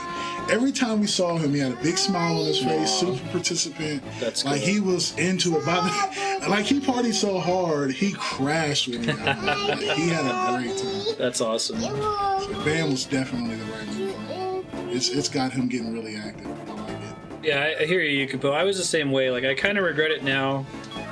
High school was still like the worst period of my life. We had somebody come into chat the other day, and they were like, "Hey, I'm just starting high school. Like, people keep saying that it's going to be really important. What do you say?" And I'm like, you should talk to several people because I'm going to tell you just survive through it and everything will be better after that. But I know people that would say that they enjoyed high school and make the best of it. Two things. Yeah. One, I wish I'd have played football in high school. That's the only regret. I hated practice. I went out for football one year, went to 2 practices. I didn't understand why they wanted to make me so tired. Right. And I quit. Right. Second thing, I think that's a troll, man. I see that online everywhere where it's like, oh, this is my first year of high school. Anybody got any advice? I've seen that on so many threads on the internet. Look it up, because maybe you'll be able to find out. Because I'm starting to get really like suspicious that it's I'm like seeing it too much. It's like popping in and saying, and it's popping in on like a video of Tekashi 6ix9ine cursing out 50 Cent, and he's like, this is my first day of high school. You guys got any suggestions? I think there's something to that. It's like saying that Ninja died of ligma, and you're like, what's ligma? And you say the obvious thing. Yeah. Oh, I added that to my PAX talk. I have a part where I talk about Ninja and about how Ninja really couldn't get away from like taking 6 months off for a hiatus for a family emergency, but that it happened while I was writing the talk. He took a week off, and people were joking that he had died. Like, that's how serious this shit is. That whole like super streamer thing is really interesting. Yeah. Because I mean, I'll talk to chat. Like, Marstead can attest. I used to watch Ninja every day. Haven't watched him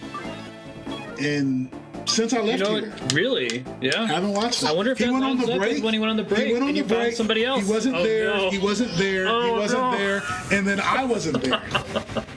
You found somebody. It took 3 times. But you know what? I found Ninja after stop watching Tim the Tap Man. Who also I was watching Tim the Tap Man. No. Yeah. I just was over Overwatch. I was over the game he was playing. Oh, so man. I jumped ship. I'm terrible. No. Tim, it was Snarfy Bobo. It's like I'm terrible. It's a point that I make in the talk, though. It's like it's a fickle audience, and it's not anybody's fault. It's just the way that it works. Like, Yukipo, I don't know what the point of that troll is. That I want to find out if it's a troll first, because I like a meme I don't or want to put it on something. people if they're being sincere. Right. But I'm seeing it too much, so maybe they're like trying to poke fun at old people like us with actual feelings. Right.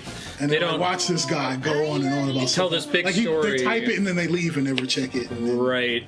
That's Maybe true. that's The guy that asked me never followed up after he said it. So He just said it and nothing. it's like, oh man, this is gonna be. Like, I'm gonna type this and get a bunch of attention on Yeah, I've noticed that, like, it being funny if someone puts an effort, like being try hard, basically, Effort is caring funny enough to too, talk about sure, something. sure. Yeah, that's a really interesting concept. I hope it's not. I hope it's not. I think it is. I hope I'm wrong about that being a troll, but I think it is. I did see that, Leon. Yeah, so this guy has had Ligma, just happens to be his gamer tag for like 12 years. Like, he has friends that he met on there. His wife's gamer tag is Mrs. Ligma. It was just a name he made for his character like 12 years ago.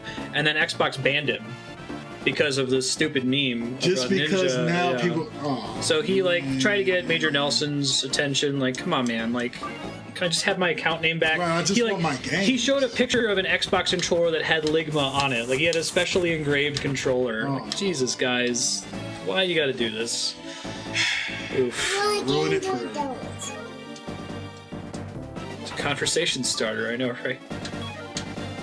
Yeah, I mean, I'll take the win if they're coming in and saying something and then like typing to their friends. You see this streamer going on? Like, I don't Right. care. It gives you something to talk about. And then now Jesus. we're all talking about so let's just take That's it as fine. But it does worry me that there's this culture of it's not okay to care about anything. And if you reveal that you care about anything, that you're not cool. That's my like, second highest worry about today's The internet youth. Mm-hmm. culture and social media. My number one worry, and this is not a joke, it probably should sound like a punchline. My number one worry is that people won't care how to spell it in Really? proper grammar. I am Really? 100% worried that eventually nobody will care, and I know what you meant. Well, I really hope that never happens. Because it's too acceptable to say, well, he used this one instead of that one, but I know what I meant. I don't know. That's an interesting concept, and that's kind of like right on the line of the sort of stuff we've been talking about during Front Mission, given the lack of stuff to talk about in the game. So that's actually a pretty perfect segue. Linguistically, the only thing that's important is whether the meaning was received. Like, it doesn't matter whether, like a high school grammar Nazi would tell you, no, the rules matter. The rules absolutely matter. You can't just convert everything. But like someone who's got like their doctorate in linguistics would be like, no, it just matters that you understood what was said and language evolves. And there's a reason the English of today is not the same as the old English of, you know, you seem so They're distressed by wrong. this. Here's why they're wrong. Yes, please. Here's why they're wrong. Because language is an art. So I guess art is Okay. open to interpretation. Yeah. But you're losing, like, okay, so if you're a poet, right, and I'm actually good with words and I'm a decent poet, but I just cannot get away with rhyming line 1 with 3 and 2 with 4. And I always do it that way, and I will not write any haikus. I won't write any other way. It's always 1 3 2 4. Yeah. Every right. time. I'm not using The full tools are I'm not available. using all the tools in the toolbox. Like Oh my god. the English language is it's dope. It's dope. So why do you want to go like So mess it up? there are two arguments. So there's the argument I just said that says language evolves, and as long as the meaning's getting across, that's all that matters. But then there's, did you ever read 1984? It's a post-apocalyptic book. So it's like, it talks about this thing called newspeak, where they specifically take meaning away by reducing the number of words. Like, you can't say excellent or awesome, you can only say double plus good. And it's saying that's bad because you can use that to control people, because then they can't express themselves anymore. People are just saying, oh, this is double plus good, Right. or this is plus I don't good. know how much better double plus good is today in this conversation than it was yesterday. Right. That's why curse words are so important. Exactly, yeah. I think there's an argument to be made for both. Okay, all right. What would you consider to be Let's your accept argument? both, because I don't want to just say that they're right and language evolves and LOL is the same as LOL. And And everything actually is the same. laughing. Yeah. It's not. And there's a way to use text art as language arts. You can still use text art and make it art. Because since the internet, I've seen people spell things that aren't words, and I know exactly what they were saying because of how they spelled it. And I was like, Right. I get the joke because you spelled it perfect. Right. No, we're not talking about Ligma.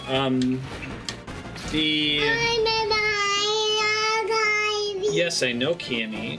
Kitties are so furry. Hi, Ben.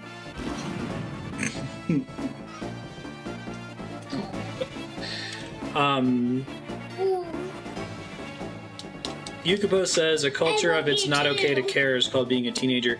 I don't know if I experienced that. Maybe I'm coloring my youth. Marty, that's Ben. Amai. No, Cammy, that's Ben. Amai. You. Close enough. She just it out when she hears her voice. She, like I said, she doesn't say that anymore. She'll say, "Hi, Bendick." Hi, Bendick. Hi, Bendick. The kitties are going nuts, and it's 2:30. Come on, guys. We all need to chill way out. Alright, that mission was more like 30 minutes instead of an hour, so it's getting better. It's a flat city map, half as many enemies. It's important to make a distinction between written prose and the way people spell and text in chat, which is better thought of as typed speech than written prose. I think that's true. Like, if you're texting someone, it's more important that that you get your meaning through quickly if you can't type quickly on your phone, I guess. Okay. I don't know. I think I still think a little bit less of somebody if they type the word "you" as the letter "U." Well, see, I have to get over it. I'm like, it's not. I'm not even mad at the letter U instead of YOU. Yeah. That doesn't bother me that much. Just don't overdo it. Yeah. I don't mind it sprinkled here and there. But it's me when they're using the wrong there.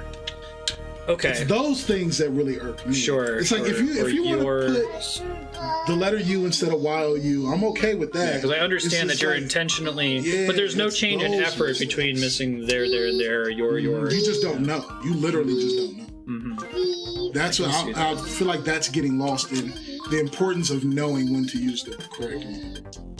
So I think you landed on the relevant part there. It's the importance of knowing when to use the right one means that you have that level of intelligence, maybe not intelligence isn't the right word, but awareness, you care, you understand different contexts, and like that's applicable to other things. Because like, it concerns me that somebody's walking over to the paintbrushes and selecting one versus someone kicking the can over and it just hitting the canvas. Yeah. Right? Yeah. I see That's what you're my saying. concern. So it's less about literally the grammar of it. Like the literal grammar isn't important, but just abandoning people having to think about what's the appropriate use case for this, which is also.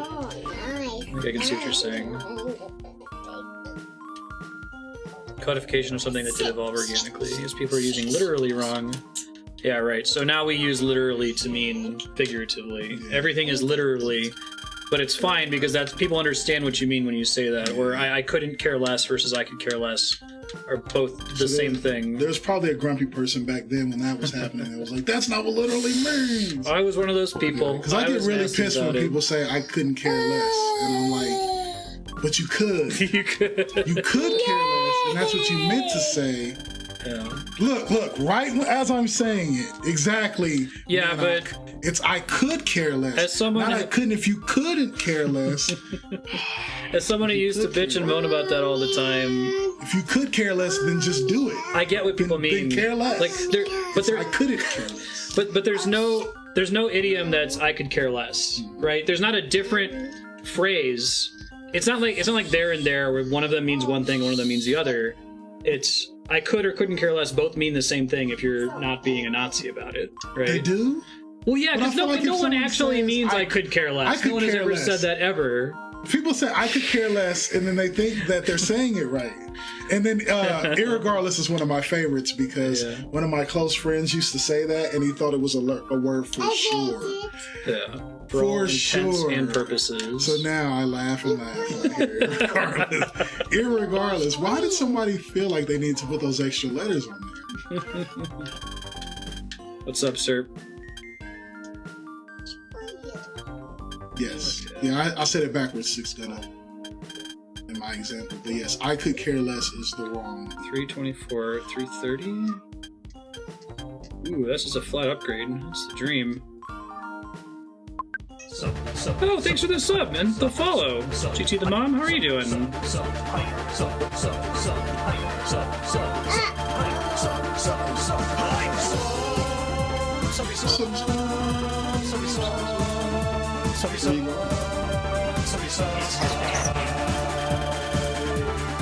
You're super awesome.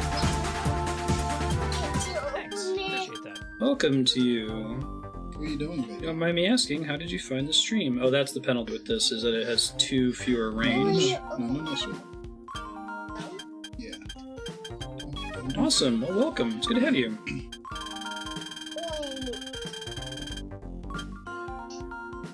No. let's see. I'm currently using Wild Goat. Oh, here's Marty. Kitties. Say hi, Marty. Can't take any penalties right now. What are you trying to do? Are you getting ornery? Is it time to go? Because you're going to start fussing. Fussy baby. It's almost actually there's a flat upgrade, isn't it? Zeroa. There we go. The moms versus the Huns.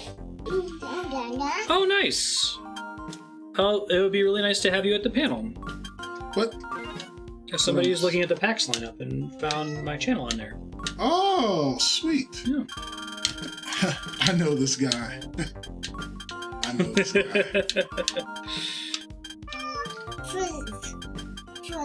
Prismare. I need something that increases my hit rate here. Nope. It's all good. Question about Monster Hunter earlier. I've made my peace with the changes they made to the game to accommodate new players.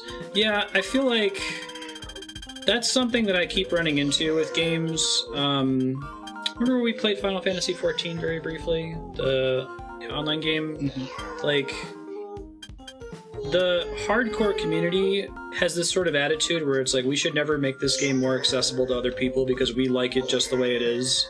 And it's like, but you realize that the game's not going to be successful if it doesn't have more mass market appeal. Like, it's not going to continue to exist if more people don't buy it. Since it's an online game, it's not a game that you can just own the disc and play it forever. Like, they have to keep the servers up. I understand, but I understand their frustration too, because in a world that's so like money driven and what's the bottom line, and EA does exist, you kind of do still want your artists to be artists. Sure, You still want a pocket of games that are like, we're doing this for the art. We are fans who make games. Yeah. And we understand that, you know, we want to push the culture forward. So if ultimately everybody's making something that's mass marketable, then EA no longer has things to buy. Sure. You know what I mean? Right. Buy and ruin. I'm sorry, I forgot the last one. Right. So, I mean, I guess I understand their complaint. Just don't say it so loud. It's hard because you appreciate accessibility, you see posts belly aching about design choices that make the game Monster Hunter. The main game becomes something else, and the only reason it exists. Right. I talk about that a lot. I don't think you've seen Monster Hunter, but I'm not the hugest fan of it. Because Monster Hunter to me is two games. On the one hand, it wants to be this like survival-oriented, you know, you have to cook and clean and gather things and make camp, and you have to track the monster, and, you know, it has this very like primal feel to it. But on the other hand, it's also this arcadey Dark Souls like action game where you're fighting these bosses in a team. And I feel like a lot of the decisions in the flavor department of you're cooking and you're sharpening your weapons and you're making camp are like directly at odds from a mechanics perspective with the arcadey fighting a boss thing. Oh, yeah. And I don't think the game really knows whether it wants to be an arcade boss fight game or if it wants to be this primal, because that's feel like you're a hunter thing. That's kind of your same problem with Spore, right? Like, it wanted to be so many things at once. Yeah. It failed to be good at it. It can feel to be good at any of them, exactly. Like when it makes extra decisions in Now, favor of Monster the Hunter, flavor. is it good at either? Would you have been happy if it would have decided on one? If it had decided on one, I would have liked it a lot better. I think that would be the way I would put it, yeah. Like, I think the things that it does start to do seem to be moving in the right direction. Let's see.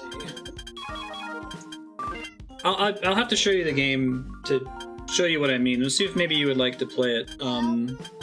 Since it is a PS4 game. Yeah, it's kind of hard to describe, like... What ends up happening is they have these very cool, flavorful ideas, like you have to sharpen your weapon, or the biggest one that bugs me is you need to prepare and eat food.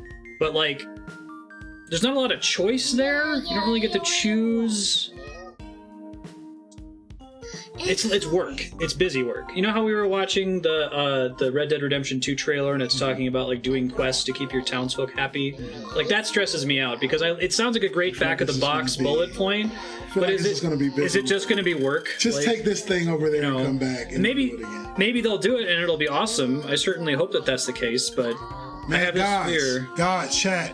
Vote up Red Dead Redemption. He needs to play the original game. See, he could have gave better insight just now had he had any relationship with the previous game, because then they would have earned his trust.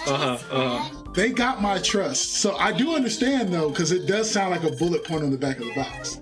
But I'm more inclined to trust them on because this they've done such a good job. They've done such a good job shaping that world and those characters.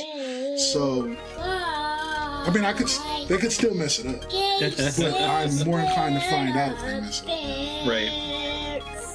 Vote that up. I gotta go home. Right now, as we speak. It's pretty close to getting a bonus stream. This Name Is Lame has been pumping a lot of SP into it. I need to get pumped. Get the pump moving.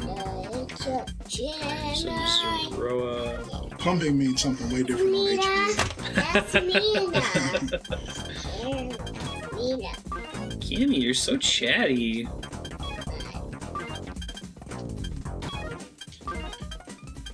I love the days that I choose to come chill, like I don't have anything to do. I think this is the third time you've tuned in for this specific game. And it's really interesting because the last time you tuned in for this game was months ago, around when you guys first moved in. That was the original Sonic rant. Oh, That's what triggered the Cat versus the Sonic what's franchise happening stream. with me in this game? You for your number F. You want to be the fun. Natalie coming through with the eye candy. Yeah, you should be able to unlock it, I think, this name. So we'll probably be playing 4 hours of Red Dead soon. Okay. I'll let you know when it's happening if you want to try to tune in for it. Yeah, I want to help vote that up too. Yeah. So I have to just piggyback off My Name Is Lame's Efforts. yeah. Pitch in. Do your part. So this is the best part of this game, and I've decided that there is one brand of robot enhancement that I want all of my robots to have, and I need to go to every robot and apply it manually to every single robot. So there's no like all button. Nope. 1995. I'm glad that they have a Nike swoosh on that. Yeah, the check mark for okay. Glad that this game is supported by the good people at Nike. I mean, I like Spore because it has so many opportunities for customization, and I'm a creative gamer. Yeah, Spore to me, Spore is the quintessential. If you look at the bullet points on the box, it sounds amazing, but the actual implementation of those bullet points isn't exactly what was promised. You know what I think of when they mention customization, right? In Spore, right? No. When you advanced to the upright standing Spore, and you tried to make them like people, and then you had the legs and they walked all funny. Yeah, and Mustachio. You created Mustachio. Yes, that's correct. This name. That logic happens automatically. It just checks to see how much SP is needed for the next one, and if that amount of SP is higher than what would be needed for it to win, then it removes it from the sheet. Oh, so sweet. So given that the amount of SP you'd have to spend to unlock a second stream would not be higher than what it would take for it to win. Anyway, yes. The short answer is yes. My system is way too fucking complicated. It's dense. That's like when you order something at like the sub place and you Start sweating. No, you accidentally see them open the back door and you did not mean to look back there. No, I didn't actually need to see any of that. Don't let them see in the back door.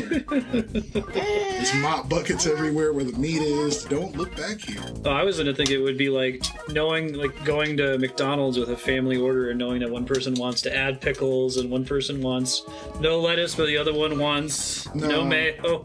I got a friend, you know him, Devin. He, no matter what, has a special order. No matter where you go, it's always special. Even places where the order is already special. Like, there's Subway and, like, Chipotle. Yeah. You never take an order from somebody from there because it's never like, give me a number 3. Right. You go to Subway, be prepared, like, they're going to ask for their sandwich, they're going to want these vegetables this way, this much of it, right? Just thinking Chipotle about is the doing same that gives way. me anxiety. He'll send me to Chipotle, and most people are like, give me a chicken burrito, and I want this, and this, which is hard enough.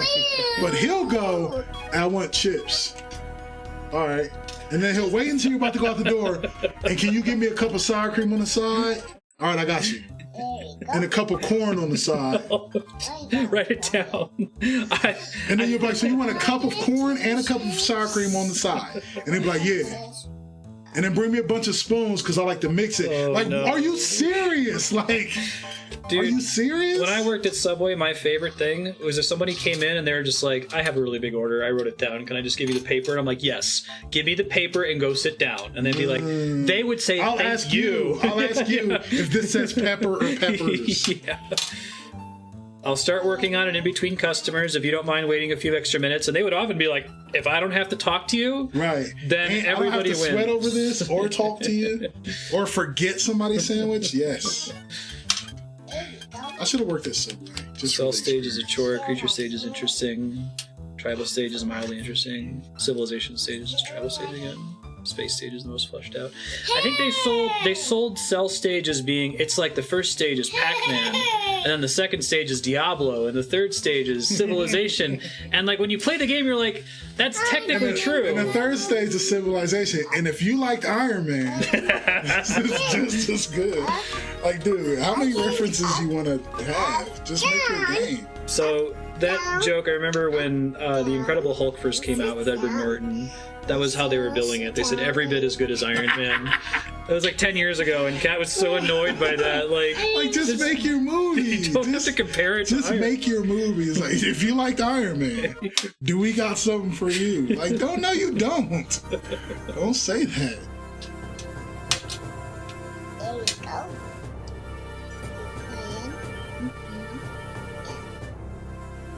You get to be his bodyguards.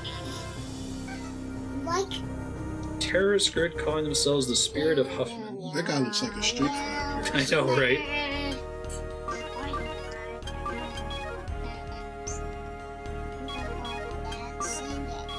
Cammy. Question? Answer? Good job. Esther. What's your name? Jenny. No. I've been working on this for a while. It's really hard. Say, what's your name? My name is Daddy. What's your name? Oh, my name is Cammy. Oh, that guy's art's pretty sweet looking. Shapes. Shapes. Are you ready to go? Are you ready to go? Okay, I guess She you're ready gets to up go. and leaves immediately. All right, chat. See you later. It's good hanging out. Would you be all right with posting pictures in my Discord while we're at PAX? Okay. We get Jaden set up to do that too, do you think? So by saying that, you mean like me physically take it and post it? as Yeah. it's really happening? Sure. Yeah, sweet. It'll be fun. Yeah, I would love that, man. Anything I can do to make chat there with us, I'm down for it, man. I'd love to have video, pictures, whatever we That's can going to do. be rad, I think. I'm excited. I'll be you guys' correspondent at PAX. Live at the scene. Yeah, live on location with a funny hat. All right, bye, chat. See Bye, you later, guys. man. Have fun. Come on, babe. Come on. Oh, he's got guide level 3 now. Nice.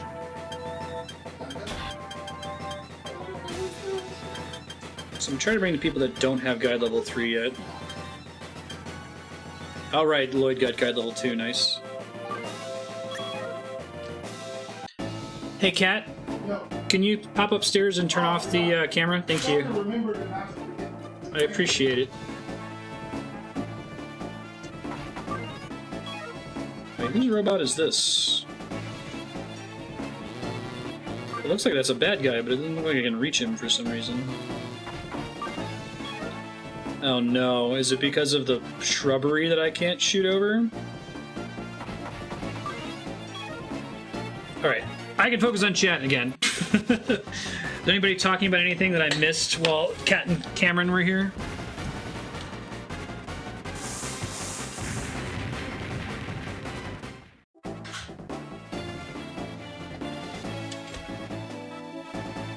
Cat versus the misuse of the English language.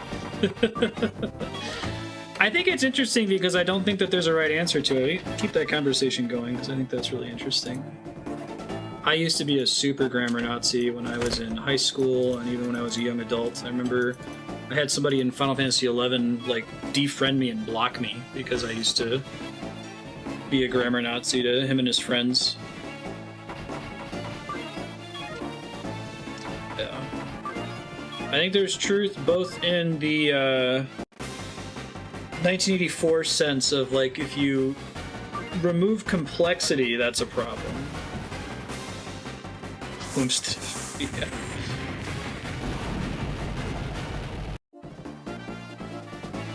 That's not necessarily just English and happen to speak English, but just the oversimplification of language is that a problem? Can one say conclusively that it is or isn't a problem? Probably not. But I feel like those two arguments contradict each other. If you just say, well, all that matters is meaning, then what's the problem with Newspeak and Double Plus Good from 1984? That gets the meaning across just fine. Differences in subtlety, maybe? They thought whilst was fake? That's funny. Problem was about control. Because it wasn't natural evolution, it was enforced that you had to say double plus good.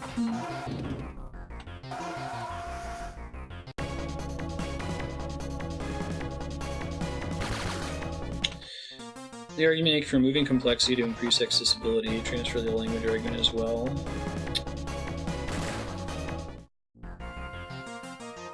Yes. How is it different if it's different? I think I wouldn't say that it's always correct to remove accessibility in favor of accessibility. Oh, I'm sorry, to remove complexity in favor of accessibility. For example, I think it's a trade-off. So, Hearthstone is a significant trade-off in complexity for increased accessibility, right? Like, if you take Hearthstone compared to Magic the Gathering, Hearthstone has a lot less depth than Magic. It has a lot of interactions that... Magic had a lot of interactions that could not exist in Hearthstone because Hearthstone is too simple. So it becomes kind of an audience question, like... I am intrigued by the complexity and the depth of Magic, but Hearthstone is more the game for me because I don't really want to stress out about taking all the necessary actions every turn, like I do in Magic.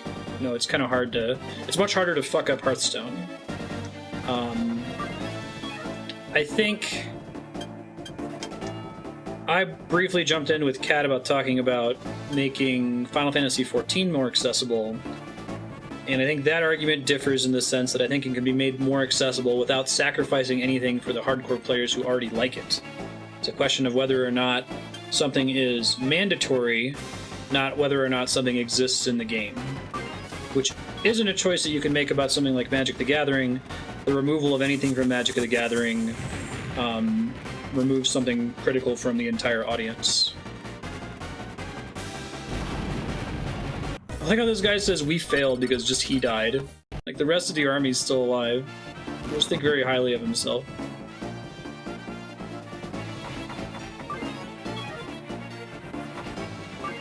Basically, the way I'd put it is, if something can be simplified without any loss of meaning, depth, or complexity, it probably should be. But if simplifying it causes a loss of meaning or depth, then it has to be a decision. Is it worth losing the accessibility for this extra depth? I think that Wizards of the Coast makes that decision all the time when it comes to Magic. They say, yeah, this is a complicated mechanic, but it's interesting, and it's worth it even if we have a couple players that don't really get it. We'll include some cards that the Timmy players will get. Right?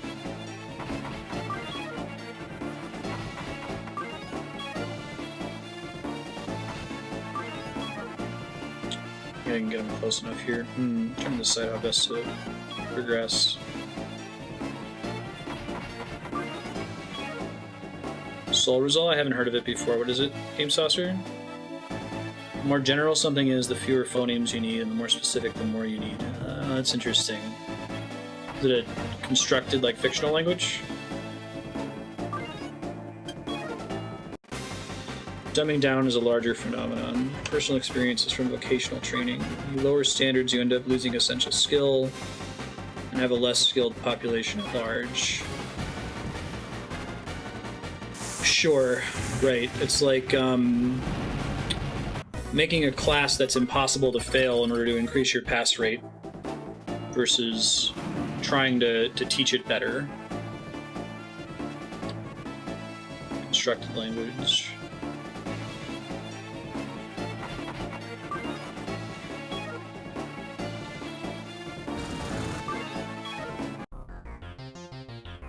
Right. I think when you're talking about game design, there is such a thing as a win-win situation. I guess it's not always all the way win-win. Like, so why don't they just, right?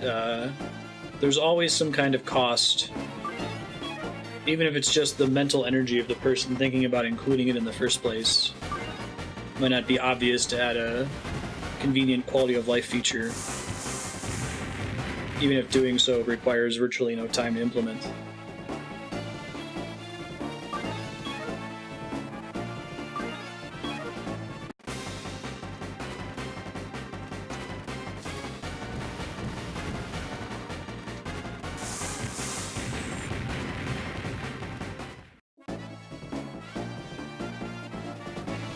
I always sit and I think about my least favorite thing about Magic the Gathering. I'm coming back to card games like Magic and Hearthstone because they're so simple in terms of interacting mechanics that it's a really great way to isolate design space and design questions. I think a lot of designers take lessons from Magic even if they aren't making a card game themselves.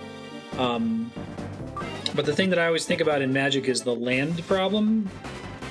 If you haven't played Magic before, the very basic way the game works is that you have two different kinds of cards. You have cards that do things, and you have resources that power the cards that do things, and those are called land. And whether or not the game is playable is heavily dependent on whether you draw enough land to cast your spells, to use your abilities. And you can get screwed by drawing so much land that you have no spells, you have no abilities. And I hate it. I hate it so much. I guess the argument is that in aggregate, over, multiple games, tens of games, hundreds of games, it works. That, yeah, you'll occasionally get mana screwed, and yeah, you'll occasionally get mana flooded, but on average, you should get the right number of cards, and the game should play okay. But it just feels so inelegant and gross. That's almost enough to draw me away from Magic and into Hearthstone, where it simply gives you one mana crystal per turn, and then has a small amount of design space around that. But Hearthstone misses out on the design space of like colored mana. Like you can have different colors of mana, like red, blue, and green, and you can have spells that require one red, one blue, one green mana. So you have to develop a much more specialized deck to be able to play that. You have to luck out and draw into all the right colors. You can make lands that have added effects. You can't really put an added effect on a mana crystal in Hearthstone. Living thing might be ah, animal might be ab, plant might be ah. Ooh.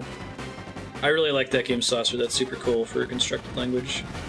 I'm trying to think if specificity makes sense as like your starting point for constructing a language. I guess so. I guess we don't really have any way of knowing whether a word is talking about something that's really specific edge case just by looking at it in English. Sometimes we do with like really scientific words, or something like, anti-disestablishmentarianism. You can kind of guess that I don't need to know what that word means because it's so long and difficult to parse.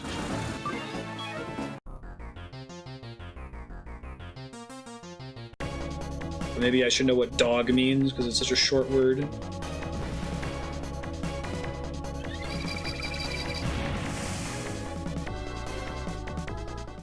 I don't know how Hans does that. I think that wasn't maybe an attack they did against him?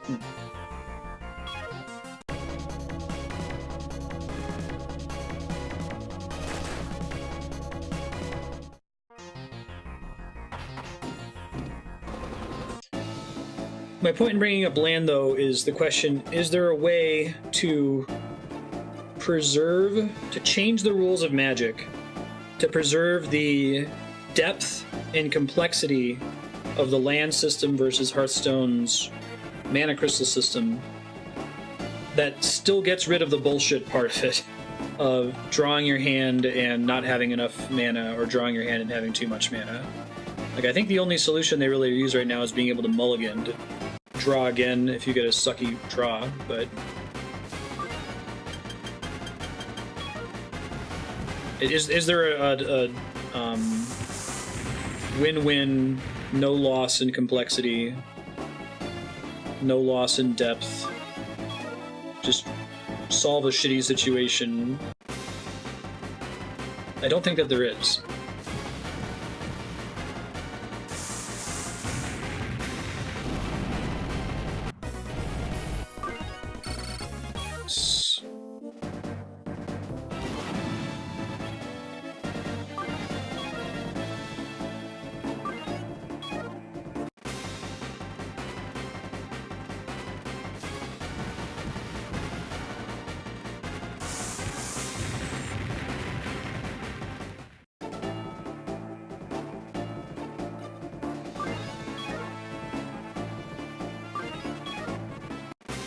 Let's see, we're 18 hours into front mission. I think there's like 26 missions in this game, and I want to say that this is like mission 18. It seems we might be able to make it if we get some more of these relatively flat maps. I was worried after we lost so much progress to game overs late in the mission. Actually, now to think about it, let me just quick save in this battle. I haven't been quick saving at all this session. I don't know why they did it this way. Like, usually quick save means that it will delete your save file when you load it later. But this one lets you load it for free. It still like closes the game out. Like, maybe they just forgot to have it work that way. Yeah, see, Yoshitaka Amano's on the title screen. It's crazy.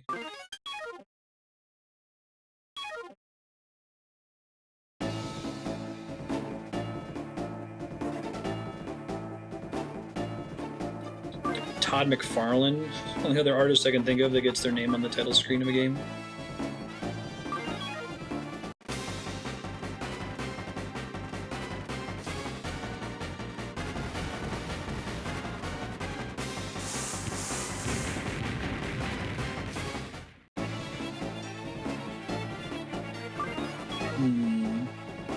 I'll try to save the helicopter if I can. I don't know if I'll be able to, though.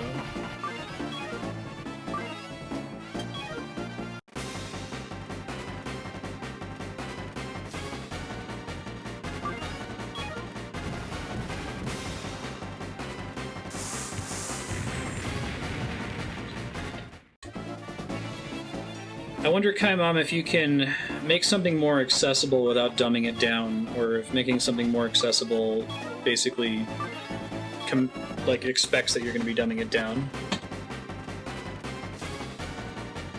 I don't know if they're synonymous or not. I'd argue that they're not, but I'm reaching for an example of something that's been made more accessible without having lost something.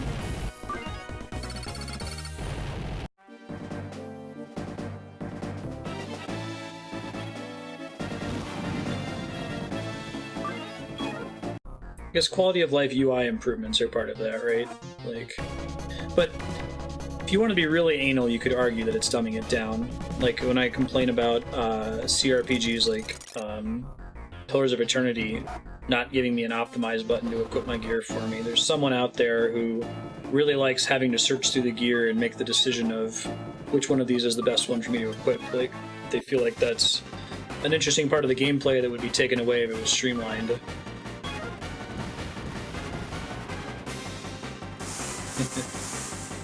Really? Do you actually enjoy it? You actually enjoy the loot spam? Oh.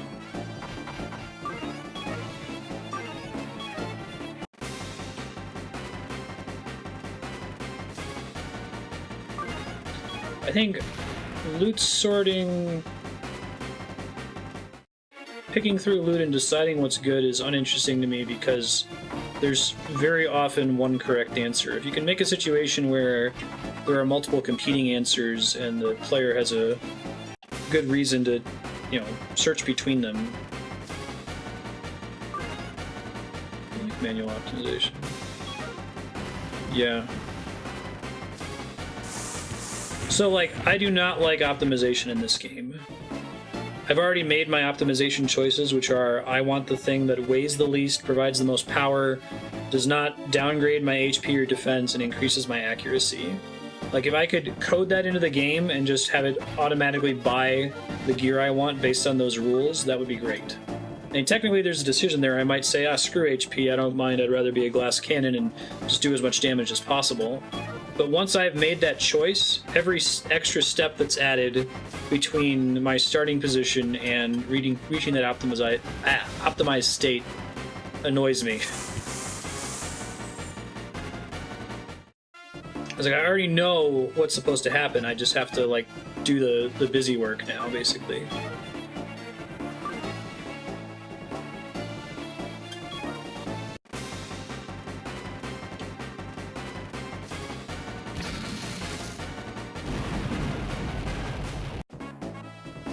What do you mean in response to, like, optimization, sir?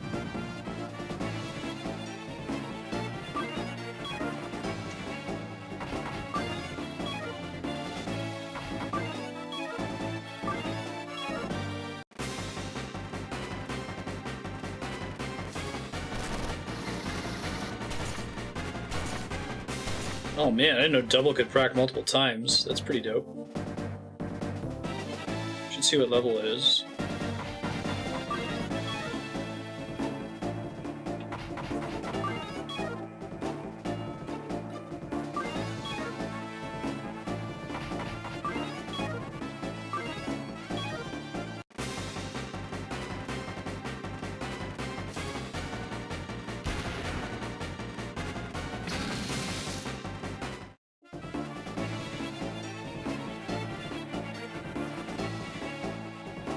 Spreadsheet I posted to manage his subtravaganza. Way to optimize the 10 effort spent in that period. Sure.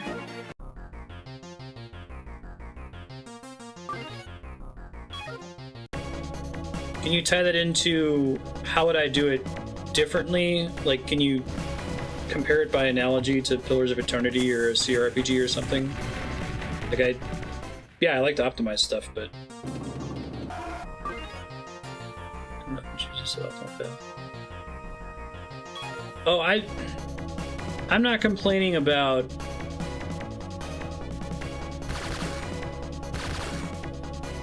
my concern is with the effort required to interface with something once I already know what my strategy is.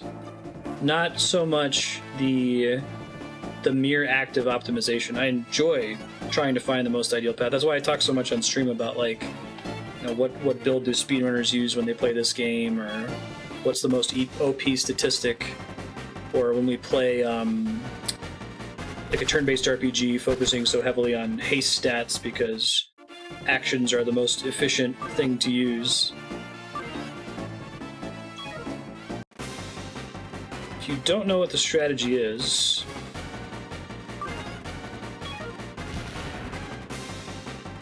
you discover it through gameplay. I mean, I had to do that in this game, right? When I first started playing, I didn't know what any of the stats meant, and I had to figure out what each of them meant. But, like, it didn't make the fact that when I was experimenting, I had to equip all of my robots manually with each piece of armor one by one any less frustrating. You know what I mean? Like, I don't think that making the player take a long time to interface with something helps them to learn how it works any better, if that makes sense.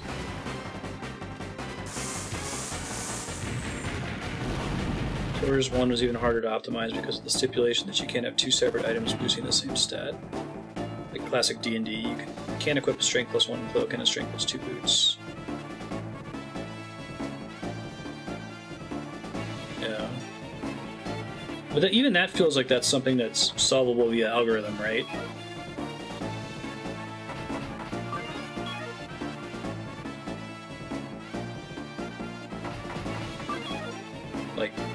don't waste stats or minimize stat boost wastage in favor of whatever stat you're trying to optimize for, whether it's intelligence or strength.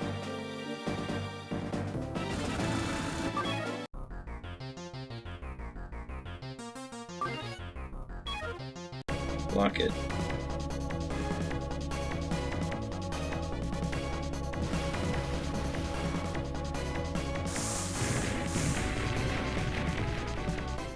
Wasting is the right choice. But that would likely be such a corner case, or is it often that wasting is the right choice?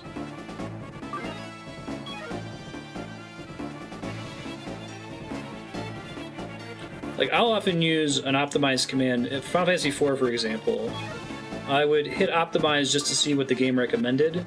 And then I would, from there, I'd have like a general idea of, okay, this is saying that these all have the best defense. I'm going to do just a quick pass through and make sure there's not some other stat that I value that could be better increased. But it's much easier to start from a, this is what the computer thinks is fair. Let me make small adjustments to that versus no guidance whatsoever, having to tally up the stats yourself and figure out what stats mean what. Like, I think Diablo 3 does a really good job of being a game where gear is very like one piece of gear is very competitive with the next piece of gear. You can't know for sure that one legendary is better than another because their added effects are very different. But it gives you a lot of information via its UI to help you understand if it's at least a net damage increase, if it's going to affect your healing in some way, like what mechanics it's going to affect and what they mean. Right in front of you, the most important stuff is highlighted first.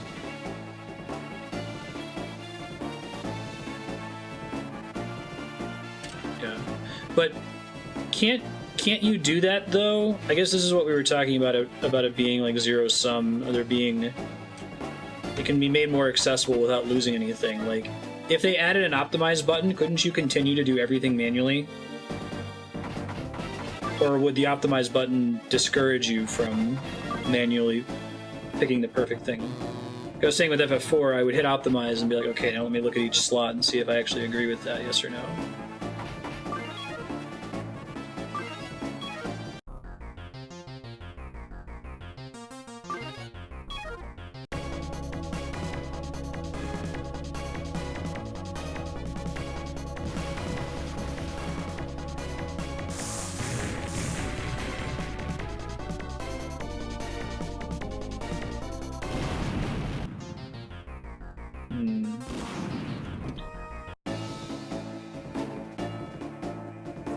Sure. So, okay, if they magically added a button to Pillars of Eternity called Optimize that, let's even say that it's really, really bad, it's a poor algorithm, all it does is try to get you the highest defense stat possible, it ignores added effects. Would the fact that that option exists in the game worsen your enjoyment of the game and your loot parsing? If everything else was exactly the same, there was just an extra button that didn't exist before.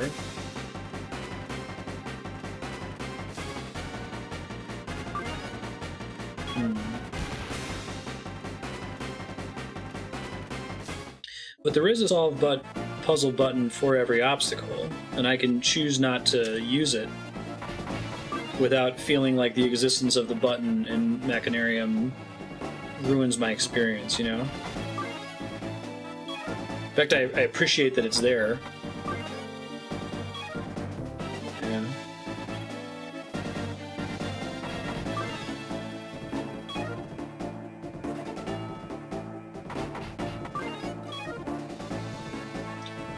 I guess philosophically, I don't think I've ever really been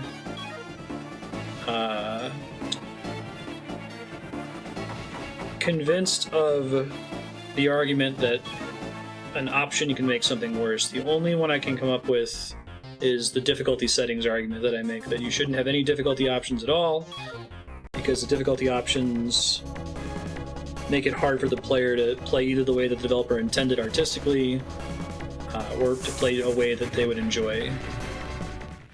So in that case, I would actually argue for fewer options. More options are usually bad.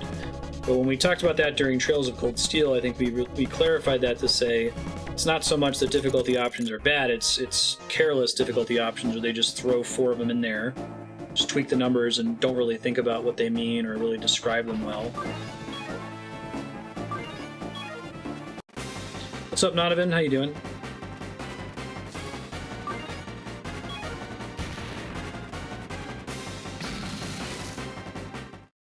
Game is balanced around people making suboptimal choices.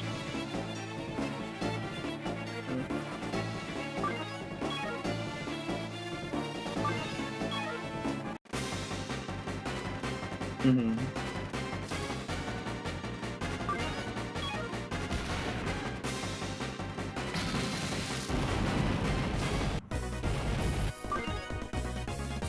Right, like Mechanarium has.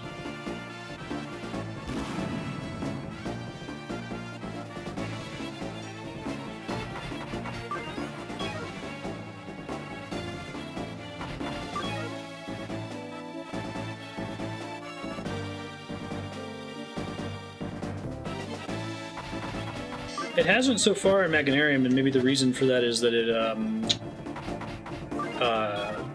it requires work to unlock, right? It's the little key book where you have to play the little 2-minute minigame, the minigame of shame.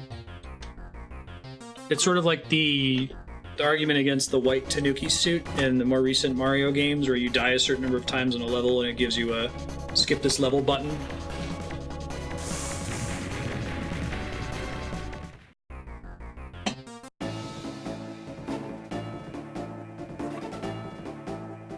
Maybe that's the philosophical argument, because the white Tanuki suit does not bother me at all. Like, if it pops up, it just lets me know, wow, this is actually really hard. I'm going to feel all the better about it when I finish it without using that tool. Or playing Dark Souls, like, using an Ember so that you have more health for the boss fight and walking in front of a bunch of summon signs in front of the door and being like, wow, this boss must be pretty hard. People are summoning to help them with it. It's going to feel all the better when I win without getting that help. But I remember having a conversation really early with Kami, I think it was, about how he thought that the white Tanuki suit model was insulting to him, that it was Nintendo making fun of him for being bad at the game. Like, haha, you suck, here's, you know, baby tools to get past it. He didn't like it.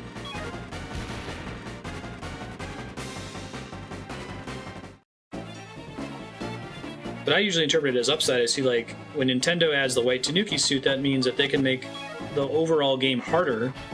When Dark Souls has summon signs, they can make the bosses more difficult because they know they're not going to alienate part of their audience, that audience has the option of proceeding on an easier path. Yeah.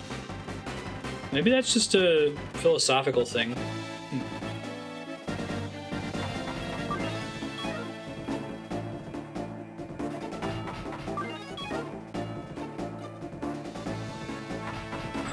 Zelda Link Between Worlds does it with, I want to say they're hint coins. You get stuck in a dungeon, you can spend the play coins that your 3DS earns to kind of give you a clue of what you're supposed to do. And you could do it in every single dungeon if you wanted to, but it requires you to equip this optional item. So you have to take a little bit of a step to interface with it at all. I think I found the item that lets you get hint coins in Link Between Worlds. Like, oh, that's cute. I bet that let them make the puzzles a little bit harder. And then I never thought about ever using it after that, even when I did get stuck.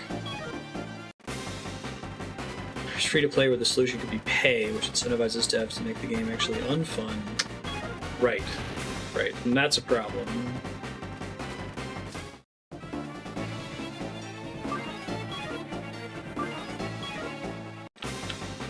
How is that different, though?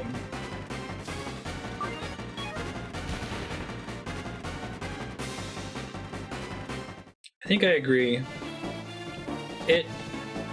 Well, I guess not all free-to-play. Any free-to-play model that includes the ability to pay for a mechanical advantage. Like, I really don't find Fortnite's free-to-play model to be offensive because they have never, ever, ever released anything that has anything other than a cosmetic advantage. But to the extent that you can have a cosmetic advantage. Everything they've ever released in their cash stores is cosmetic only.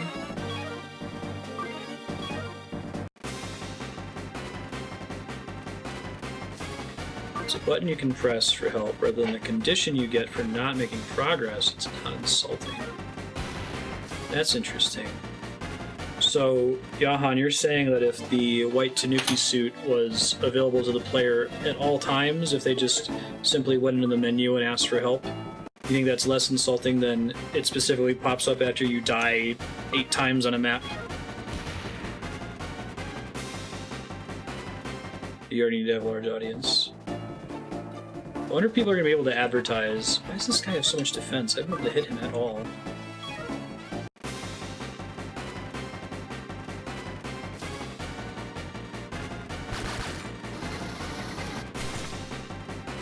Maybe he used a chaff grenade last turn and I missed it. Has to be what happened.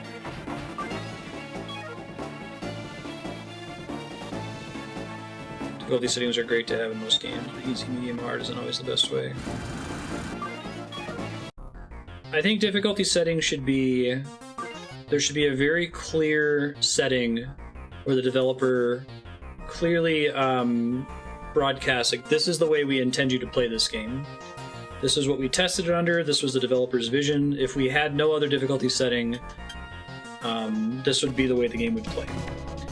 And then, as long as that exists, I really don't care at that point about further difficulty settings. But I would rather, if they're going to exist, there to be more information about what exactly the changes are, or the changes to preferably not just be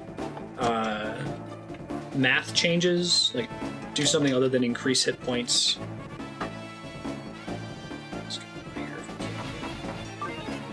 Actually, increasing enemy health is like the worst possible thing you can do in a difficulty setting change, I think, because it just increases the amount of time you're spending on it. Yeah, and we were talking about that a little bit during Trails of Cold Steel, Donovan, that if you can have a bunch of discrete sliders, that's great. Like, if you can say, yeah, I want the game to be hard, but I don't want permadeath, fantastic. Super on board with that.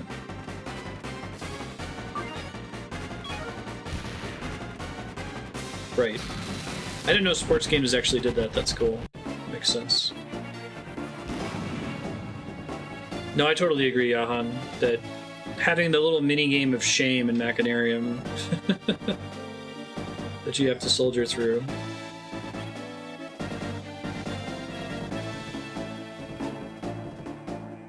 Man, we're really close to that helicopter getting destroyed on the first turn. The Metal Worker Project. Metal Worker.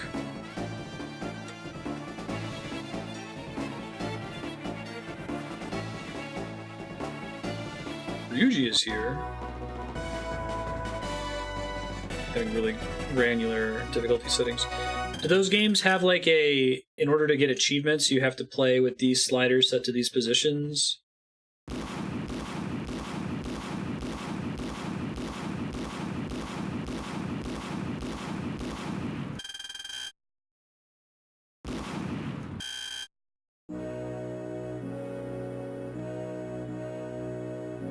Don't.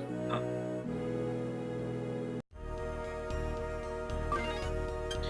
That's another way that I think the developer can hint that this is how we want you to play it. Like, we'll disable it. You can do this, but we'll disable achievements if you do. People who don't care about achievements, like, whatever, I don't care.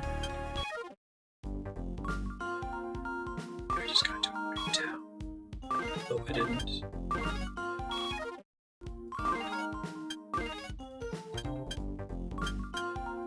EA good at them? I heard that EA having sole control over the NFL has been really bad for NFL sports games. No new robot gear, thank goodness.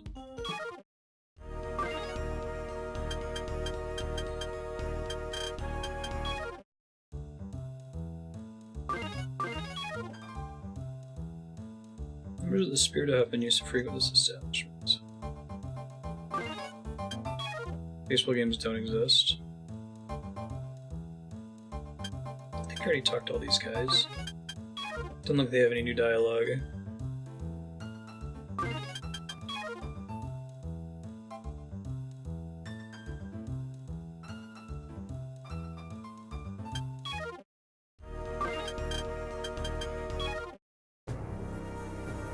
UCS chain of command is broken and they're losing ground in kilometer stretches. The enemy is hot on their tail and you're ordered to join. Okay. No data. Mayhaw is my max pilot. God, Mayhaw is just super buff. I think she gets a ton of XP because of the way double works. Like, she gets extra XP. She's much more likely to destroy the entire robot in just one, instead of just one part of their body. Guides up to level 3 on multiple characters. That's really cool.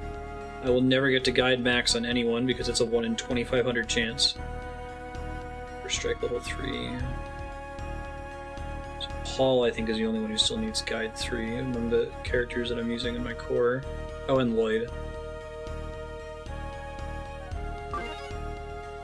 Oh, nice, 6-gun.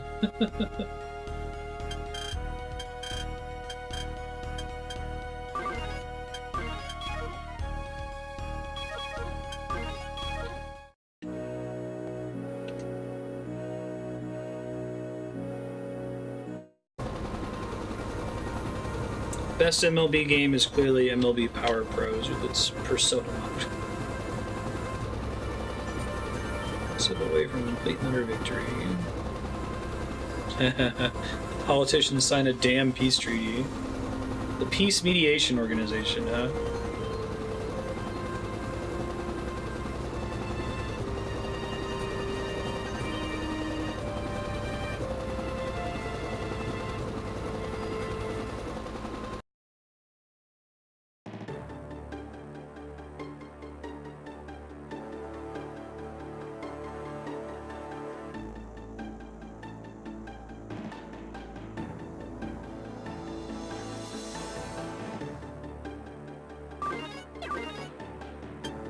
But I brought up difficulty settings as a space where I might be contradicting myself and saying that an option's almost always a good thing and it can't make the experience worse for anyone. I think that...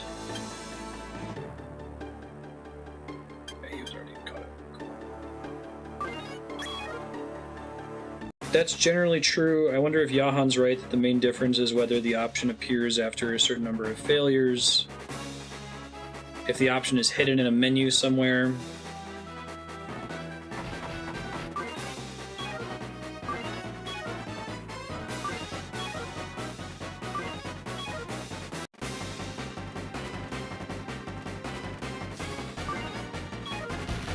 Oh yeah? What were the debates, sir?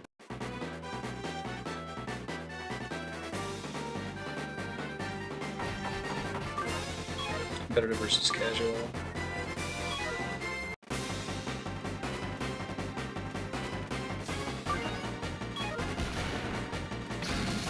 We mostly went into a tangent about difficulty for a second. Just trying to reconcile it and make sure that I had a consistent position. I had some dissonance. I think I see the difference between my opinions on those two things, though.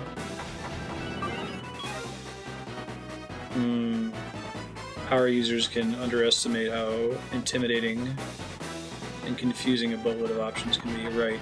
You're just booting up the game. Like, I remember booting up Darkest Dungeon, and one of the first things it asked me was, do you want to have corpses turned on? And I'm like, what the fuck does that even mean? I don't even know what that is.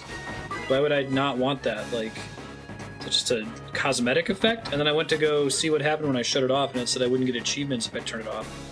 And I was like, what? Why? And now that I've played, 20 hours of Darkest Dungeon, I get it. I think that desire to reduce option bloat is a pretty big policy at Blizzard, for example. I think that there's a lot of simple decisions that would appear to be simple. Why don't they just decisions that they don't make because they don't want the UI to be bloated with choices? It's especially true of Hearthstone. It pushed back against adding more deck slots for a long time because of the complexity of it. I can kind of see their point. Competitive players were unhappy with the inclusion of tripping in Brawl because it's a random element that cannot be turned off. Sakurai giving the finger to the competitive community. Games shouldn't be competitive. Items shouldn't be turned off. people on the competitive side being derisive towards people who enjoy a more casual approach to the game. Right? Or the right answer was probably somewhere more in the middle. I kind of get the competitive community's frustration with tripping. I think the introduction of tripping as something that you can't turn on and off, it only makes one group of players unhappy, and it doesn't even affect the other group of players at all, right? About it all the time. UI, UX design. Typically the mindset you want more control, but you also understand the desire to keep things streamlined. Yeah. So... Oh, sure. Okay. Well, I mean, my point was that tripping either shouldn't be a thing, or it should be an option. I don't mind it being an option, and it's kind of eye-rolly if it's going to be in the game without any choice. Like, what surprises me about that conversation is that anyone is in defense of tripping, I guess. Yeah. I'm pretty casual with Smash as well. I don't think it added any value.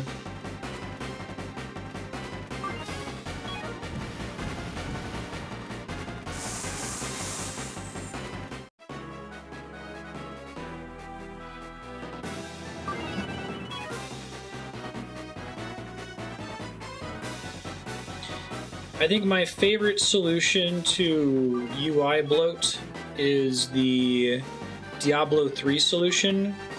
It became really apparent to Blizzard that the way that Diablo works and the way that people play Diablo, they had to give them that level of ridiculous fine control over settings. And they were trying to solve, well, how do we do this without having our options menu being stupid bloated? And they ended up having a obscure checkbox called elective mode, the purpose of which could only really be divined by someone that cared enough about the game to Google, can I do this thing? And then the first result would always be, yeah, just check the elective mode box, and it opens up all these other extra options. There's all sorts of things you can do. So to a casual player who doesn't give a shit, they don't even look in the options menu. Or if they do, they just see, I wonder what elective mode is. Well, whatever.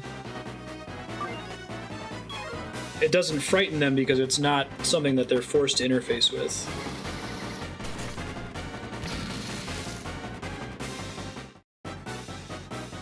Express anti-competitive sentiments.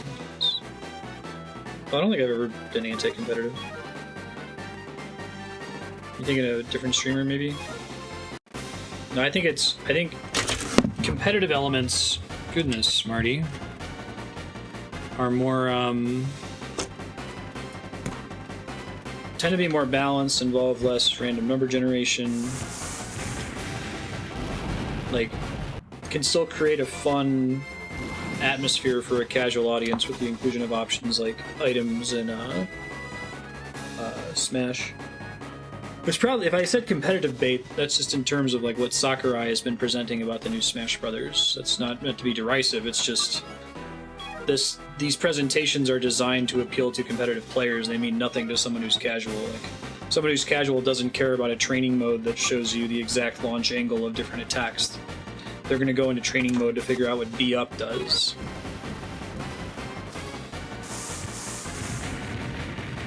So in that sense, I just mean like they're targeting this presentation to one audience and not another. Like, casual bait would be nothing but fighter reveals and what the buttons do.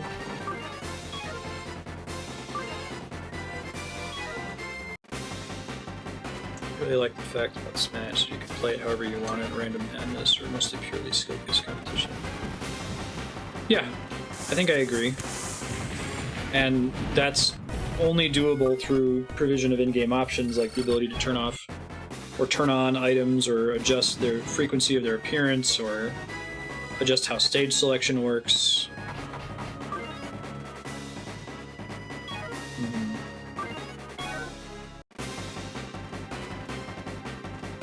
In Madden, FIFA, and NCAA, the difficult options and the sliders are not in the same place in the options. You basically have to be savvy to even know they exist in the first place, Six Gun. It's wise.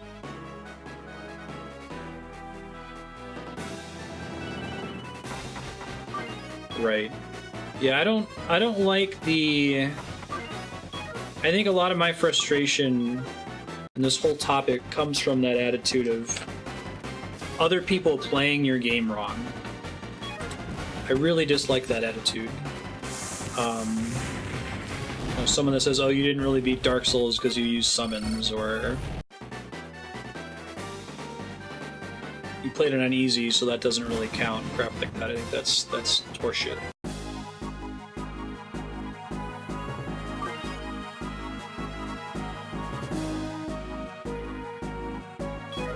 So praise the inclusion of tripping, limiting the options we had. That's where I come from in the very tired Final Fantasy XIV main story quest argument, where I see the people that get mad about requests to streamline the main story quest or make it optional as basically wanting to haze other players, as saying, hey, I suffered, and other people saying that they played Final Fantasy XIV won't be true if they got to skip all of the hassle and work of it.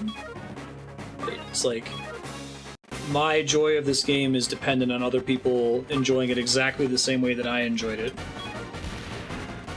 And if they didn't, then it's not fun to me, which is just, it's a bizarre concept. I think that's kind of where the Smash competitive versus casual thing was coming from too. Oh, you play with items on? I don't really know if that's just a tribalism thing, like what makes people feel that way.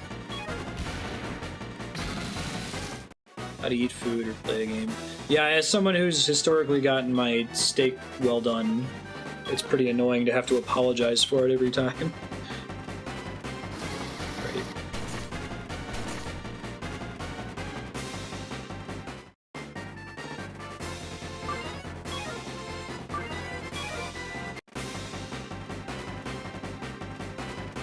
No, I know, right? You can suddenly you start worrying, oh shit, have I done this to someone? Yeah, so microwave it, put ketchup on it. I think that there's an interesting distinction between being worried that someone in their stubbornness has not experienced a potentially better way to experience something. Right? I think that might be what it is. It's like, oh, if you've only ever had your steak well done, chances are you've never actually had it rare, so you don't know that you're missing out. Let me help you. There's a better experience that could be had. Right? Yeah. Poor cat.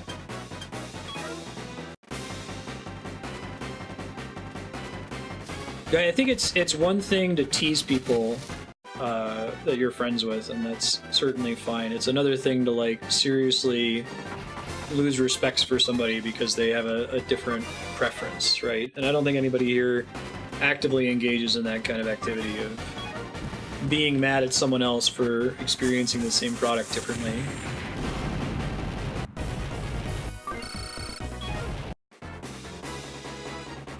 But I think that that's a real thing. That it's not just, oh, I'm just concerned for your well-being and I want you to enjoy it at its best state.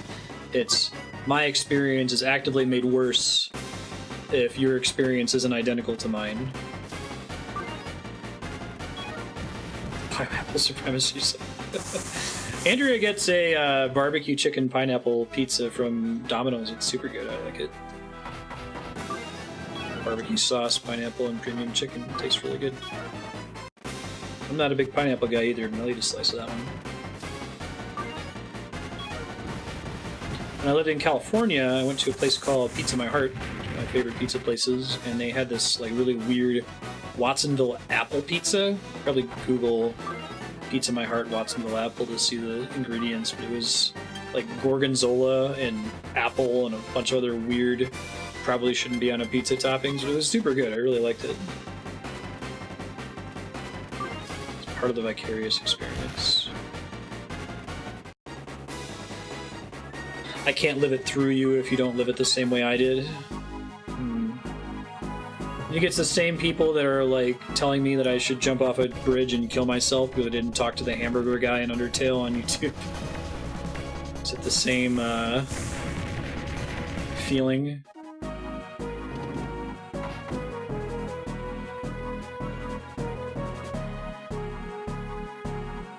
OCU and UCS fighting forces.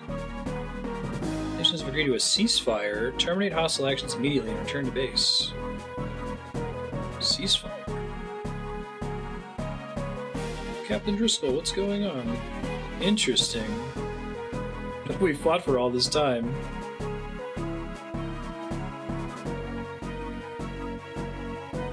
They're not actually going to end the mission. Son of a bitch. Okay. That seems... Six Gun, have you heard an example where a ceasefire was declared and soldiers were angry about it and kept fighting anyway, despite being fully aware that the ceasefire happened? I know of wars that have gone on because soldiers weren't informed that it was over. Maybe I'm naive, but I was always under the impression that soldiers want nothing more than for war to be over. Pretty much across the board. Smoke detector went off after a shower. That's your big boss.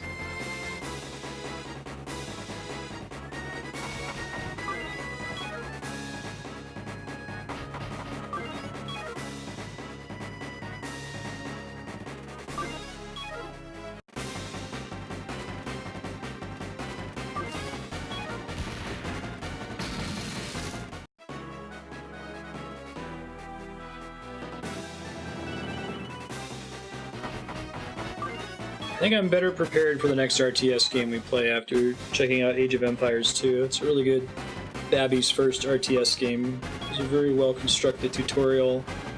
Helped me to not be stressed out the whole time. I bet, you know, if my first exposure to RTS games wasn't people playing StarCraft competitively, I probably would have had a better initial introduction to the genre.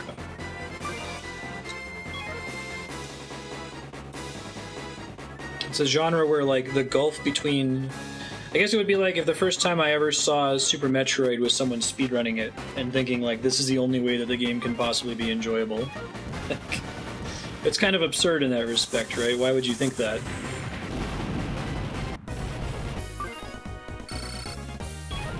Feel you're actively suffering if other people don't get one. I do! Yeah, I just want them to feel joy.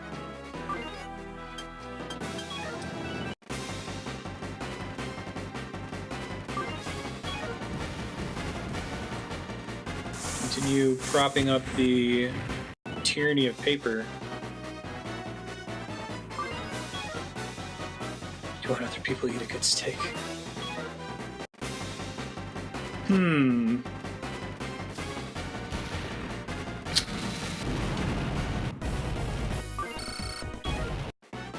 I can conceive of people liking their steak at all variations of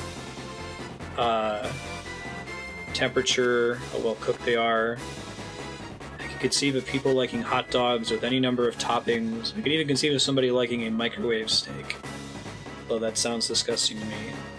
I think the thing that makes the bidet crusade unique is I see it, at least in America, as people that don't know what a bidet is like and are not making an informed decision. They're making an emotional decision on what they assume it might be like.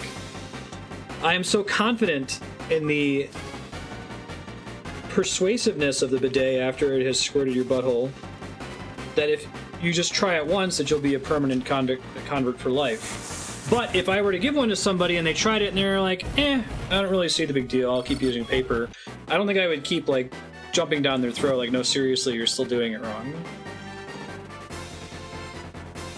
Door-to-door bidet salesperson. Start doing... I'm not actually sponsored by Astor Bidets. I personally like the product and I want them to have some walking around money.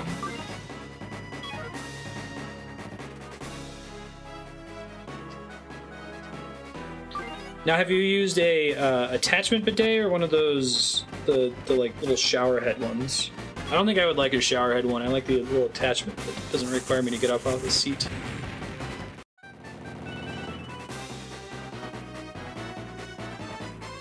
But even then, if you've done an attachment one and you prefer wet wipes, that's fine. Just that you tried it. Gotcha. Fair enough. Now there's a weird American stigma associated with it that I haven't really been able to understand. It's like, what? No, that's weird. No one ever does that. Just try it. Just try it. No, I won't even try it. Why not? This is your life we're talking about. Something you do probably every day.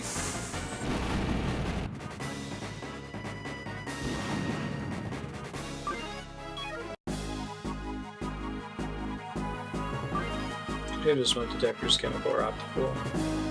Oh, I didn't know there were optical smoke detectors. They just look for particulate matter?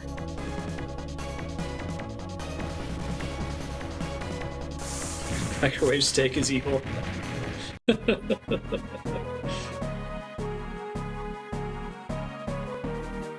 All these ads.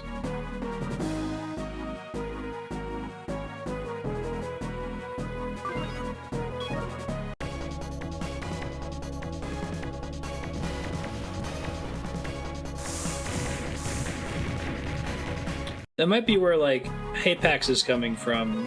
He was pretty upset, I think, that I didn't play Uncharted the correct way. Because he really, really, really enjoyed the gameplay of Uncharted. I really enjoyed the story and kind of hated the gameplay.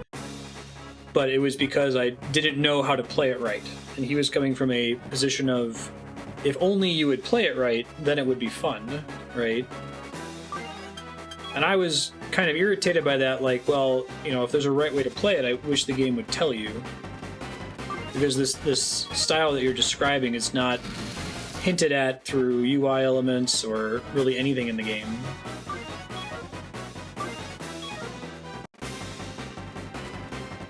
But he was the bidet salesman in that case, huh? You should just try it. And then I was the, well, I'm an American, and I've never, ever, ever, ever, ever gone to a restaurant or an establishment that has had a bidet installed, so clearly society is saying that this isn't the way to do things. So I'm going to wait for society to push me in that direction. He was saying that Uncharted is... If you've played Tomb Raider 2013, excuse me. If you played Tomb Raider 2013, the mechanic that Hapax was describing is explicit in that game. There's a UI element that conveys it. So in Tomb Raider 2013, if you weaken a guy with bullets, a skull icon appears over their head, which means that if you go up to them and press the melee button, which usually puts you into a fist fight, you'll perform an execution and they will die instantly. So what he was saying is that to play Uncharted correctly, you're supposed to run through the game, shoot from behind cover, like spray fire, don't ever aim. Just like do the thing where Nathan Drake holds the gun over the cover and shoots randomly. And spray a bunch of dudes until you feel like you've hit them enough times, and then run up and chain melee all of them. Because I guess you get like a health recovery whenever you do it. And that mechanic, like I said, it exists in Tomb Raider, and it works in Tomb Raider because there's a really clear skull that says, if you melee this person, they will die instantly and good things will happen. But none of the first 3 Uncharted games tell you that that's a thing. Apparently there's like all these unique execution animations that Nathan Drake will do and all these custom voice lines that he only says when you fight enemies in this way. Game does not communicate that at all, right? That sounds fun to me. That sounds pretty cool. Because like the way that I played it was the really boring get behind cover, aim, get like 5 headshots because all the enemies have way too many hit points. Right? But when Andrea was playing Tomb Raider 2013, she did that melee thing all the time. If she saw the little skull, she'd be like, hey, extra ammo if I do that. Runs over and kills them. Because like my fear is if there's not a clear UI element, even if it's not a skull, like if the guard doesn't hunch over into a custom animation that says that they're vulnerable to this attack, my fear is that I'm only going to shoot them 3 times when they need to be shot 4 times to trigger the state.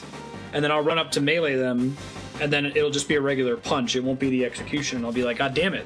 Like, I need to know that what I'm doing is 100% going to be successful.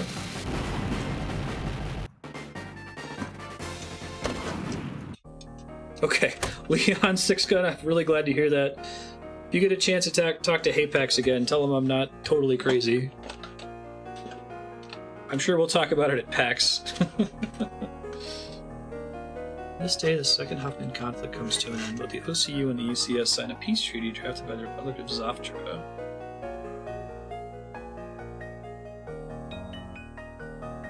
Temporary unification of all armed forces deployed on Huffman to serve as a peacekeeping corps under the command of Zoftra.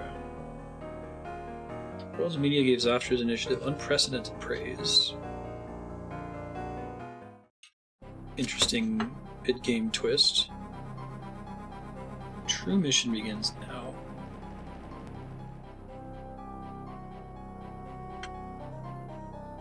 Tendencies for insubordination may not make them the best material candidates. I wonder if we're gonna do a big time skip here.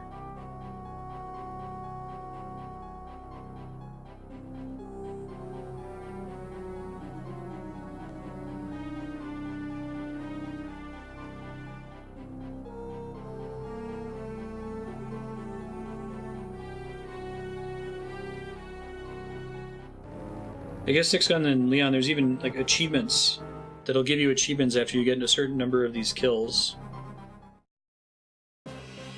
But I didn't even know that that was a mechanic at all. I don't think I ever meleeed somebody after shooting them a little bit. If I started shooting them, my intent was to finish them off with a gun after like, 50 times more shots than I would have expected to be necessary.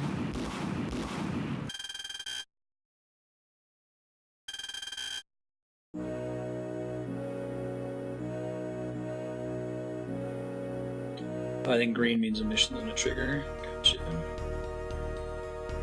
Both military forces on Huffman have been integrated into the Peace Mediation Corps. Canyon Crow's main objective will be the annihilation of the terrorist group calling itself the Spirit of Huffman. As they continue to give me missions after the ceasefire. Gotcha. Yeah, I totally agree. PMC this. I know, right? Aviators has always seemed like a secretly evil guy. Terrorists don't seem like such bad people to me.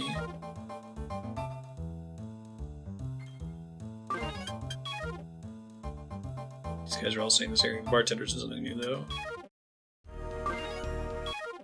Making sure there's nothing new at the shop. Now we're in that not getting new stores after every mission phase.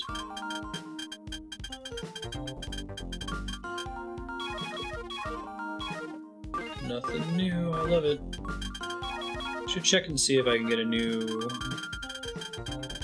long-range weapon though. So the one I'm currently using is called the Rim 4. It's for 60 at range 4. It's long range. Can I not see the range from this menu?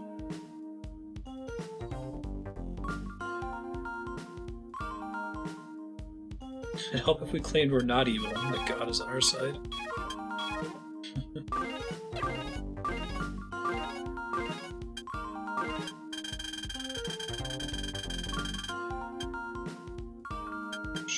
Short, long, type 702. Extra damage, extra accuracy, and it weighs less. Okay. So I actually do have a strictly better gun, it looks like. Thank you. That's called a Type 702, so I'm gonna buy like 10 more of those real fast.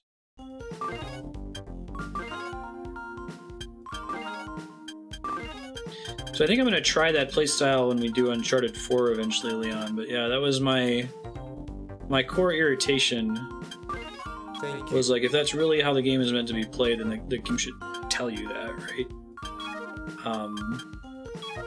It was the same with, was it Nier Automata, where it was possible to limp through every fight in the game, but like the right way to play it was to not limp through it or not to mash hack. And it's like, if there's a sucky way to brute force your way through it, like shooting every guy 50 million times in Uncharted, maybe that sucky way just shouldn't be viable. Like, if they really want you to run up and melee dudes, enemies should just never die from bullets. They should only die via being meleeed, right? After shot a few times.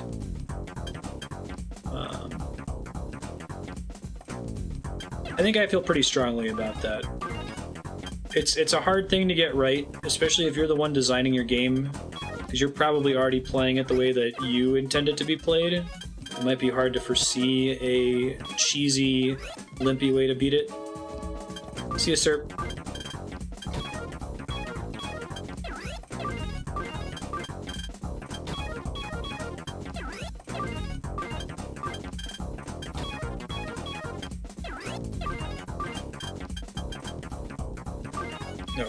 Alright, I guess I should check and see if there's new melee weapons.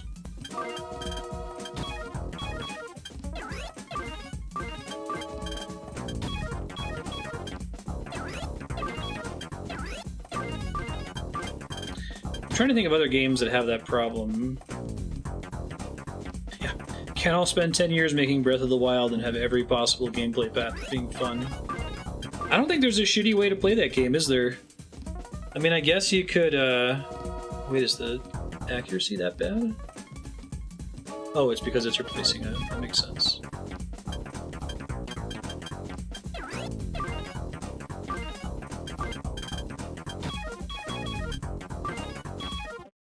Just see if there's a new melee weapon yet.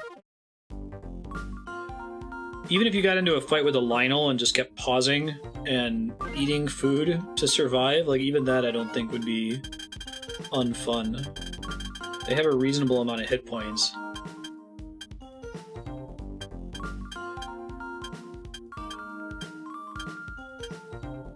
Hot dog. No new melee weapons, it looks like.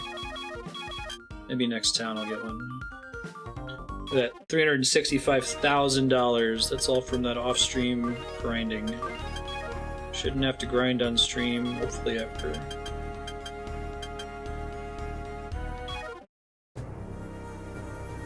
Out of the UCS Field Hospital situated north of the city. Dr. Mizette Brown, working at the hospital, is collaborating with the terrorists. Am I gonna switch sides? Is this gonna be some Final Fantasy Tactics shit? Yeah. Fighting something you have no business fighting is super exhilarating, I totally agree. It's one of my favorite things in games where it's possible, if difficult. I think that's why I like Dark Souls so much, because Dark Souls feels like that experience condensed. Like, every boss in the game is, you shouldn't be fighting this, but sorry, you have to. Instead of it being like, you know, going to fight a Lionel early with only 3 hearts in Zelda.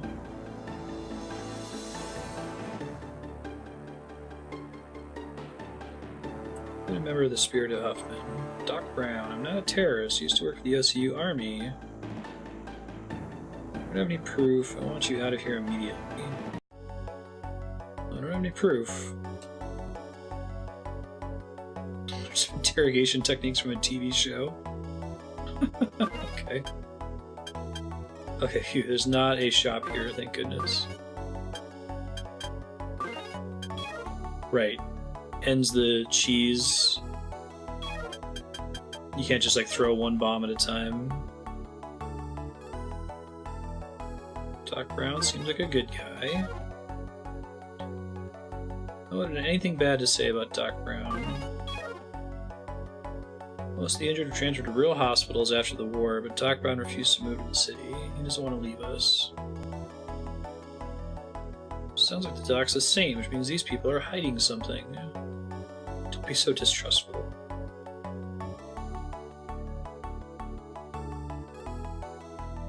Guys, we got trouble. I really like some of these portraits, especially for the bad guys. Demand you hand Doc Brown over immediately.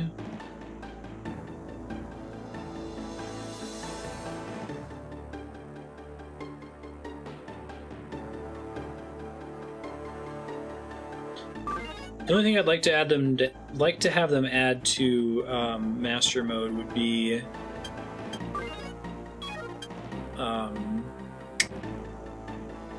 requiring consuming food to take time and not be able to be done infinitely in the menu. I think that's the only thing that really undermines the core difficulty of that game.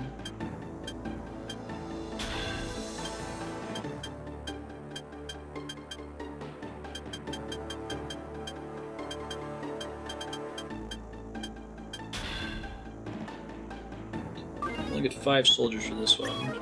This is heavy. And I get 8 miles per hour.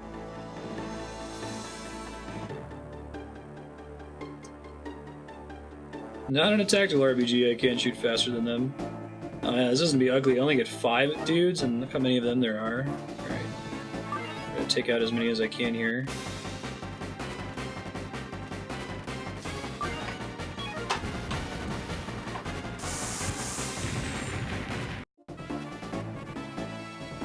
Trying to get to guide level 3, so my accuracy isn't taking such a massive hit like it is right now.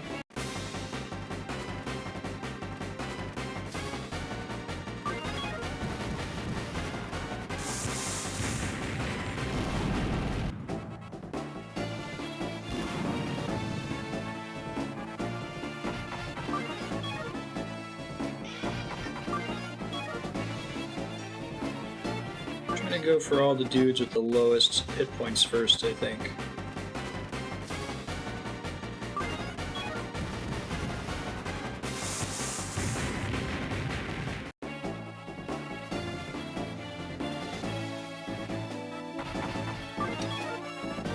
Yes, Ben, I know, you're very hungry.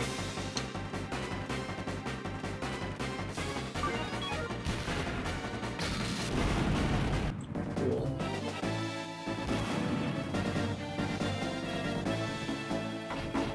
Somebody posted a video recently of a streamer whose dog knows that the tone of voice he takes when he signs off means that it's time to get fed.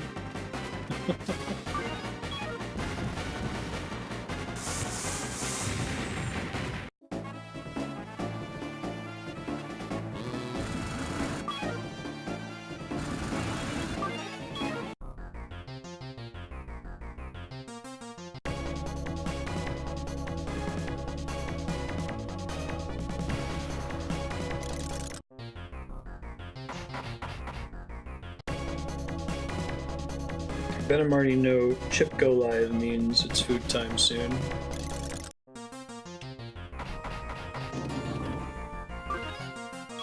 That means I should try to do short range attacks against those guys with the chaff grenades and make it impossible to hit.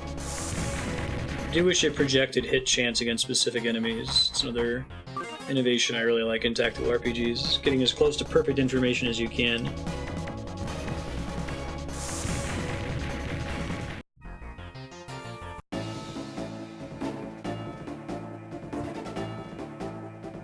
Oh, that's awesome, Ikupo.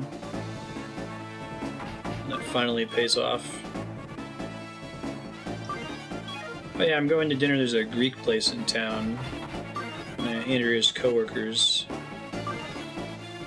Actually, no, I think it's one of her old colleagues from undergrad. She went to Rice, biology student, trying to figure out why she's in Los Alamos. Kaiju project.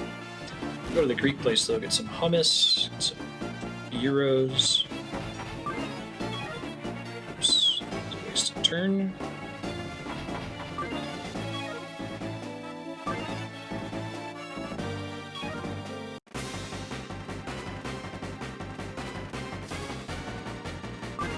Oh, from like the capsaicin getting on your hand? I don't think I've ever experienced that. I guess I've never manually cut peppers.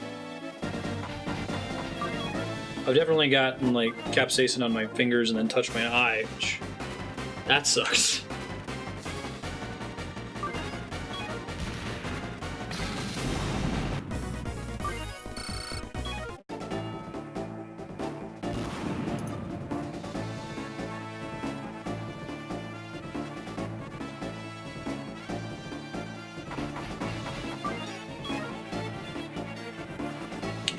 For the weakest enemies if I can.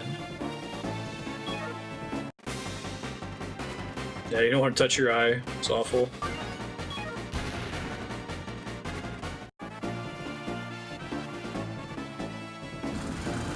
Cameron's a trooper. We took the Price family to a Thai restaurant that used to be in town. Used to be one of the only restaurants I could go to and ask them to make it so hot that it would kill me, and they would actually try. But anyway, I gave a bite to Cameron, and she didn't like freak out or anything. She just was like, "Is this what food's supposed to taste like?" She just started going, I should try to bring in cold air to cool down.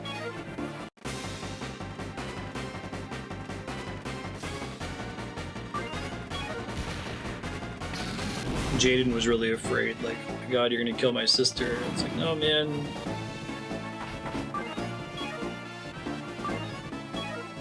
Hot food can't hurt you permanently.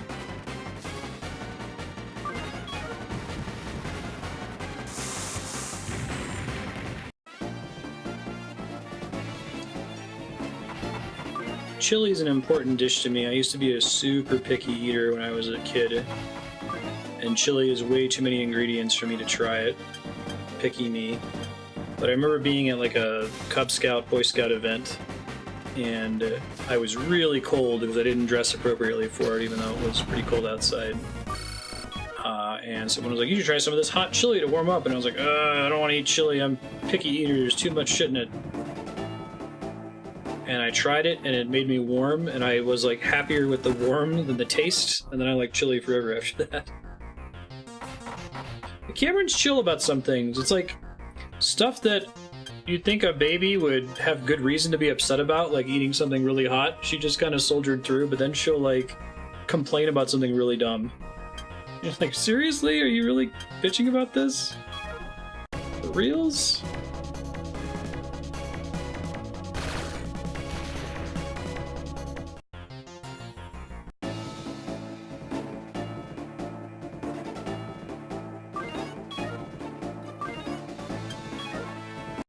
She was taking swigs from her sippy cup of water and then just spitting it everywhere. And I took the water from her and I said, Cameron, don't do that. And she was upset for like an hour. And I'm like, oh my god. You could be upset for an hour about the hot food thing. This is not worth being upset about. If you spit it everywhere, you don't get to drink any of it. Why would you want this? Why is he missing it? What's going on with this character? Oh, his arm's destroyed. That explains the problem.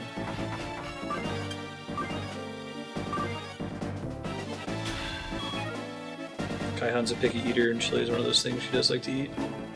Nice. Yeah, do we have any, like, studies that show why kids are picky eaters? It doesn't seem like it would be a useful, survival thing. Like, I get why kids start out believing that adults are infallible and then have a rebellious phase. That completely makes sense from an evolutionary perspective, but being a picky eater and then stopping caring when you become an adult seems really odd to me. Oh no.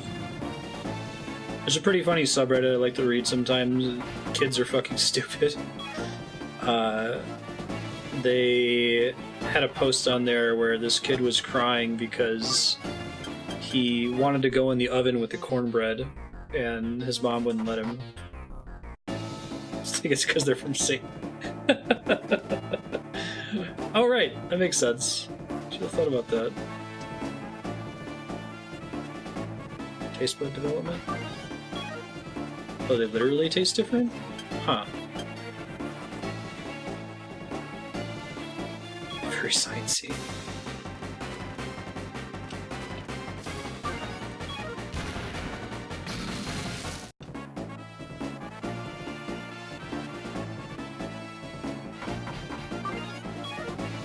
Wouldn't you want your kid to consume any form of sustenance possible when there's like a food scarcity problem?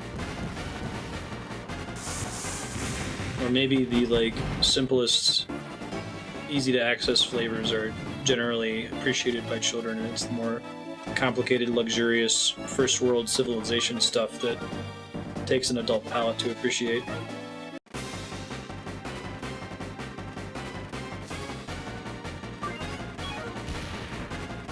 Yeah, I continue to be kind of a texture snob. There are certain food textures that I can't abide.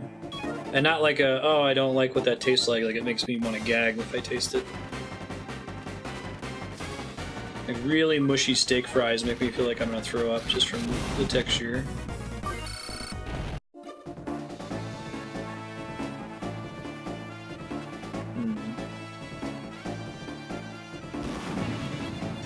Interesting.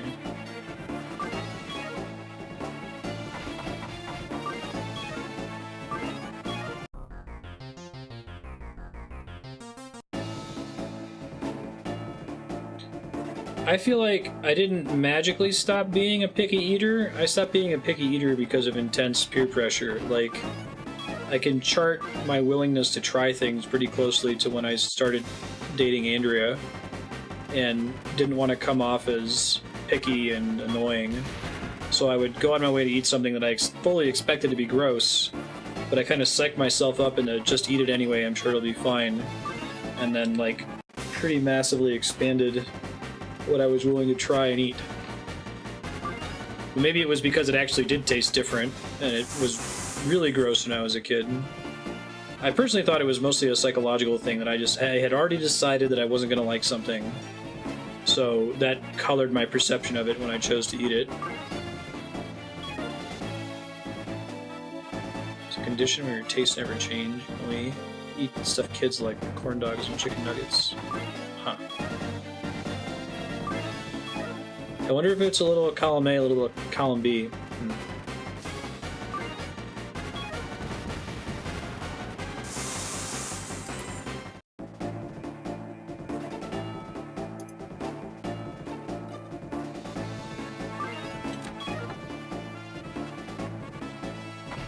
Yeah.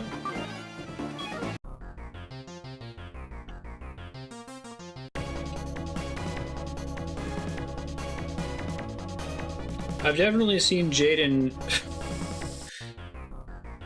not like something for purely psychological reasons. It's kind of irritating. Like, they got an air fryer because they really like the air fryer over here. The Price family did. And remember, the air fryer it's just an efficient convection oven, right?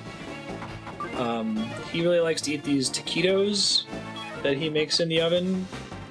And, like, I've had the same taquitos, I like them in the oven, and they taste identical in the air fryer. The only difference is that they're ready, like, 30 minutes sooner in the air fryer. But he could not bring himself to accept that it was the same flavor. I ended up having to stop giving him shit for it, because I felt like me giving him shit was further entrenching him in his wrong opinion that it was different. Like most things, there are a bunch of things I just don't like. I hate cheese, milk, and cauliflower. Really aren't uncommon to put in dishes, so it feels like I'm picky sometimes. Yeah. I wonder if blind taste tests would help. The only thing I can say for sure that I don't like, and I feel like it's not because I'm just being a jerk, are really, really mushy things like steak fries. Especially like mushy and cold. Mushy, cold, and savory, I guess it's a combination. I don't mind ice cream. And like, I have the weird genetic disorder where cilantro tastes like soap.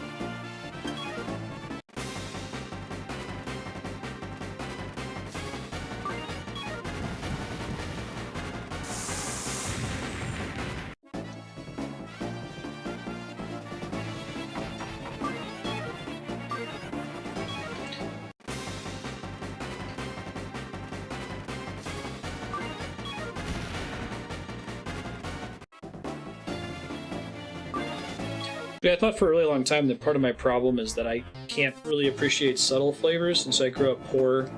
Most, like, cheap poverty food is really, really intense flavors.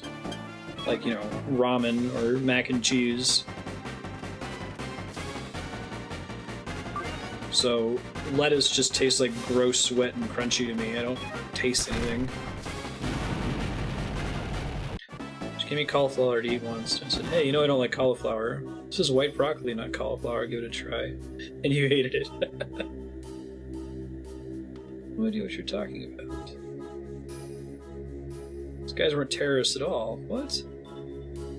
They're OCU. Ooh.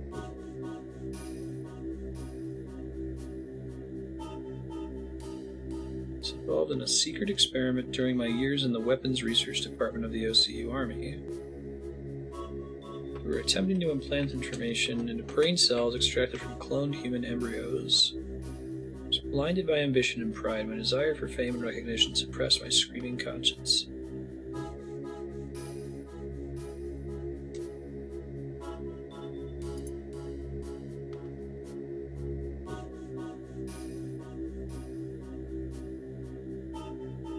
Control an adult brain. Oh, man.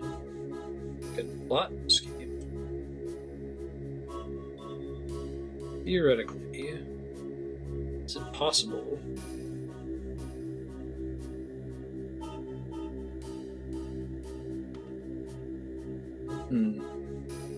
Did you have a period where you force yourself not to contend with those extreme flavors? Because I still eat microwavable burritos and other poverty foods.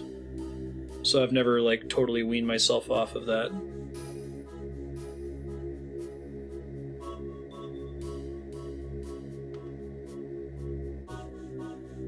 Yeah, I can hear that game saucer.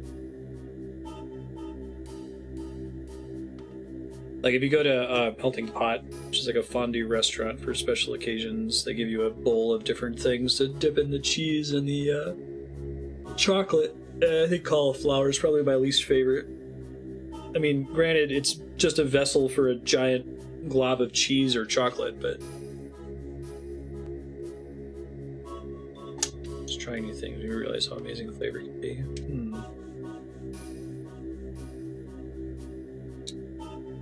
Or Doc Brown.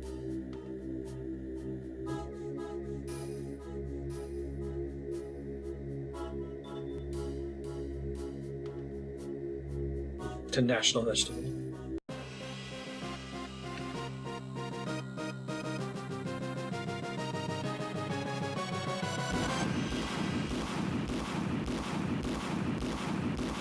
It's really interesting to me. I wonder if they just taste differently to me. Like, I basically have to slather a salad in ranch to be able to consume it.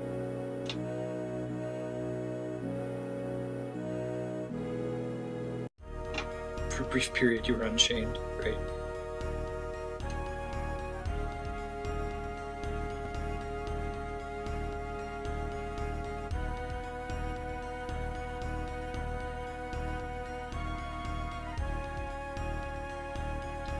Well, for some wayward scientist is none of my concern. Yeah, he's increasingly coming off as a bad guy. Totally not Master Miller over here. Scene in MGS5 where you give Miller the glasses. God. It's very Kojima.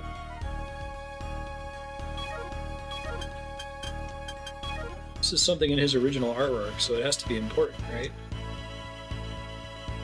Guide 3, Guide 3. I really want to get Guide 3 for everybody. I think Guide 3 is, it doesn't affect your accuracy. We're not going to get Guide Master for anybody. We have to really grind the game out. 1 in 2,500 chance. Totes not happening.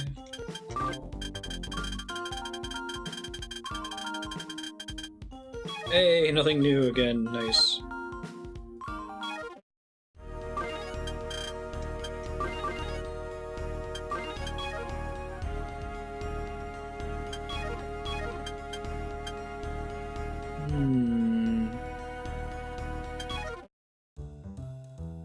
So far, the bar stuff has been the same every time. Okay. Still looks like it's the same. It's Koichi Sakata, President and CEO of Sakata Industries.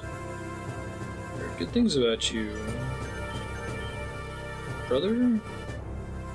What?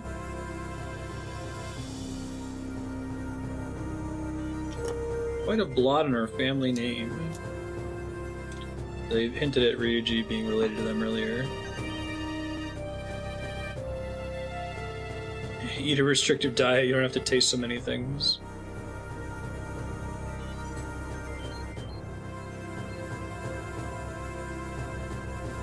I mean, maybe it's also possible I've just been eating the wrong vegetables. I hate that I don't like vegetables. Like, it cuts me out from all sorts of meals and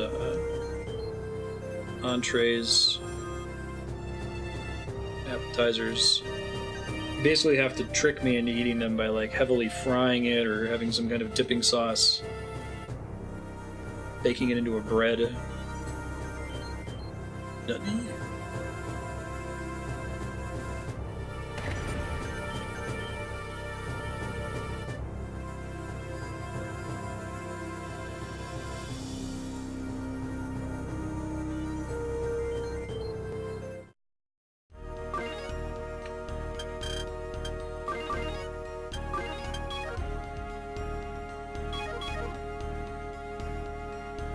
Parsnip and bell pepper.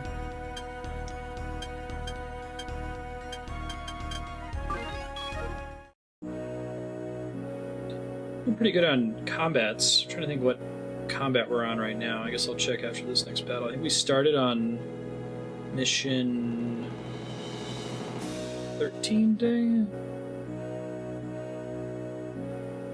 Grilled parsnip.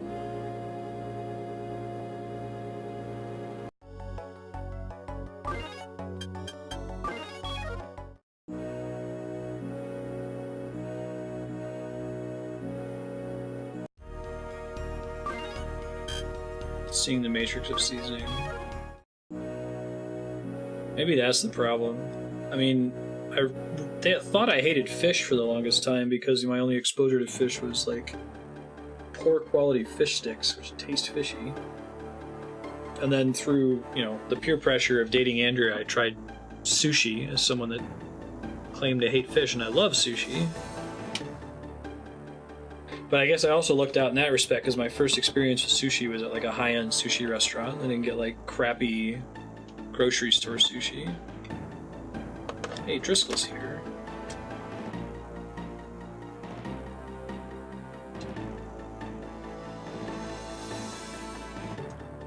What have you done with Karen? She's not our enemy now. Focus on the objective. Interesting.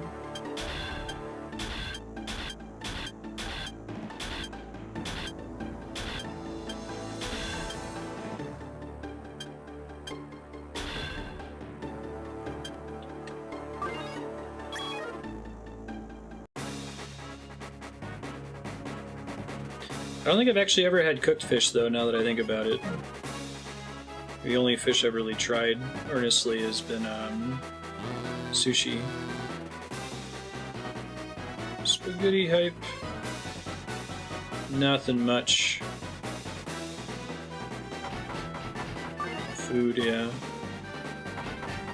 I remember how we got on it. Next week, on the off chance that anybody tunes in because they came to the PAX panel, we're gonna skip ahead in the voting queue for next week only. Instead of Front Mission and Dark Cloud 2, we're gonna play Darkest Dungeon and FTL, but then we'll return to the normal queue after that and bring Front Mission and Dark Cloud 2 back the following week.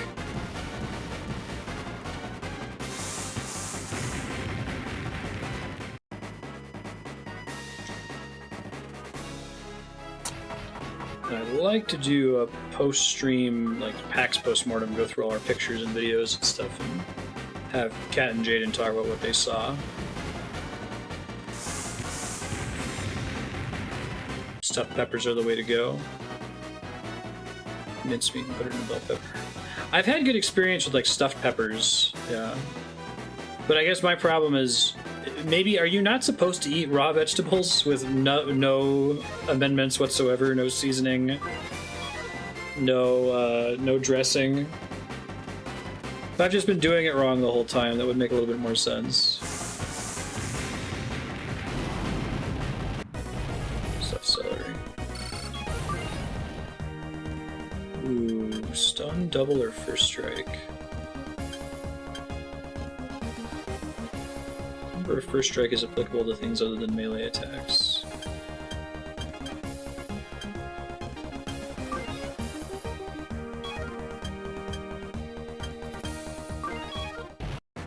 Using a ranged attack more often with that character.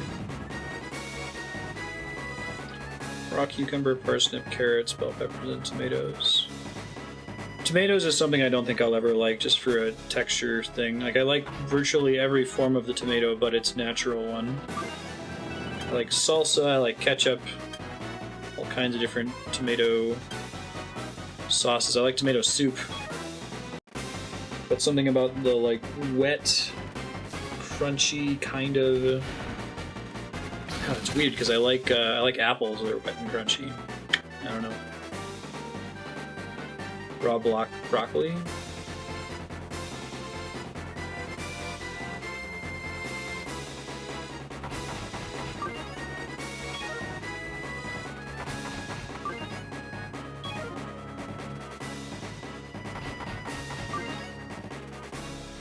Oh, you have an allergic reaction to celery, wow. Raw vegetables from Japan that Geneva Conventions is a war crime. I could probably get into celery with peanut butter. It's a pretty low calorie snack, right? You're basically just eating peanut butter.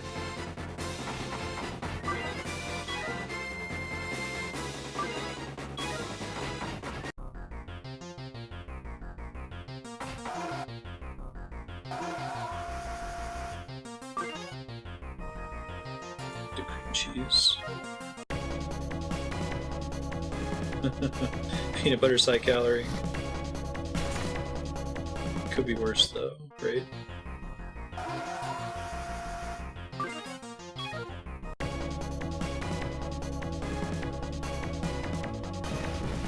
Cream cheese is pretty high calorie too. So when you say raw, like raw and unseasoned, because like talking about like, oh man, totally just want to eat some raw bell peppers. Right on. I wish. Maybe I could just try to fake it till I make it and just start doing it, and then eventually like coffee or alcohol build a taste for it. Fewer calories than ham and peanut butter. Seasoning ruins it. But Driscoll is technically an ally in this fight.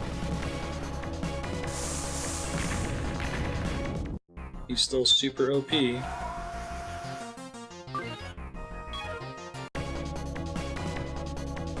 Just brute forced it.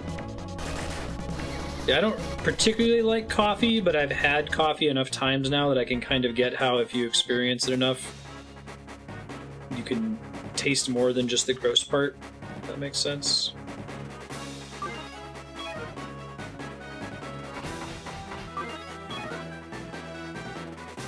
It's probably better what I'm doing than what I'm doing right now, which is basically nothing.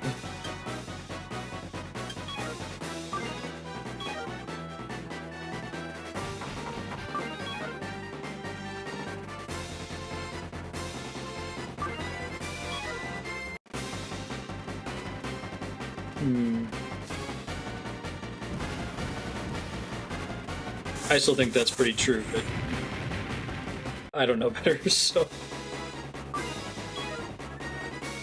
Because I haven't had the brute force practice, right?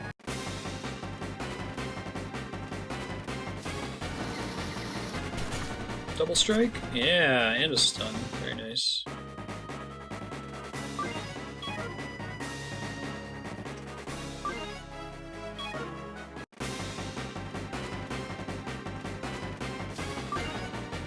I don't think I ever get to target body parts with the melee build though, which is unfortunate.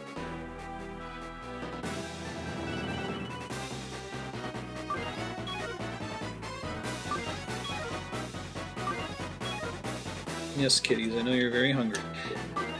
You've never eaten before, you've only heard the ancient legends. One thing I do like that this game does is it lets you move and then decide if you want to attack, and then it lets you take back the move if it didn't let you attack. Some games don't have that. I guess if you have a tactical RPG that has like traps on the map or something else that responds to movement, you can't do it. Like, was it, XCOM has like discovery as you move through the map, so you couldn't let the player take back a movement because then they might gain information that they wouldn't have had otherwise. Cats were hungry. So hungry. They'll eat almost anything.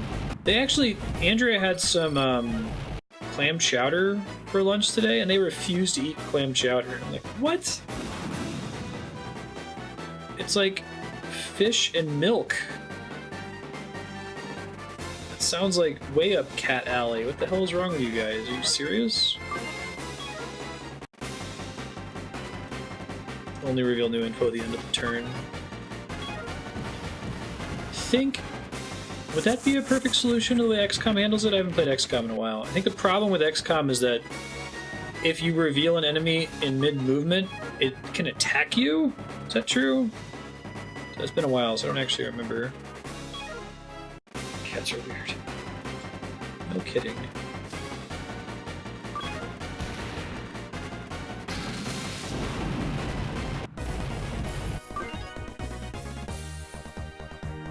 You take back your turn unless you reveal new info. I like that.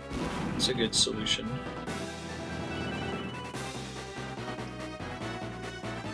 I'd like to see more of that in the genre. Like, it requires a lot of work, unfortunately, but just those sort of smart reviews of the current battlefield state. So the thing I was talking about earlier, in this game in particular, would be if there are no mobile threats and it's impossible for my characters to take damage, I would like to have just an infinite move distance. I think I've played a game that's done that before, where it doesn't make you go through multiple phases to move from one side of the map to the other when there are no enemies remaining. What's it called, Donovan?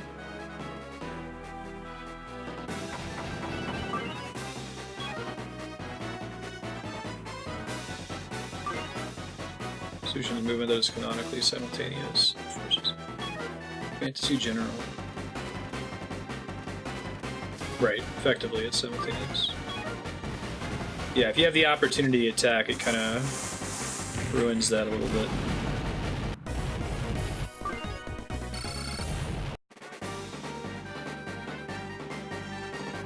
Got a ton of level ups this session. So with Guide, it's a lot more likely that I'll actually kill an enemy, and that's how you get most of the XP, is finishing them off, not just hitting them.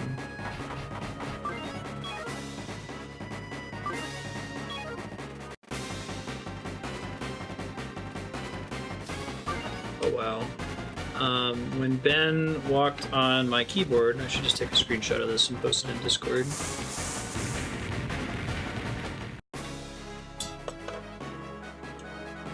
Windows Shift S isn't a thing on Windows 7. That's the one thing I like about Windows 10.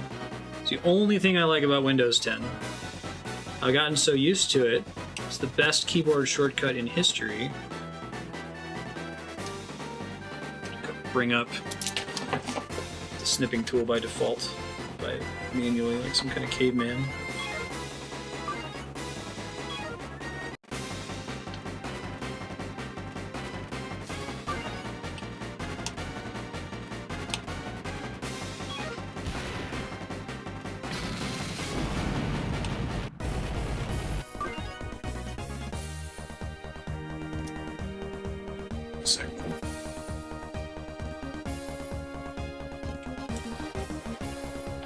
I posted a picture in Discord of what Ben just did in my email inbox, walking over my laptop.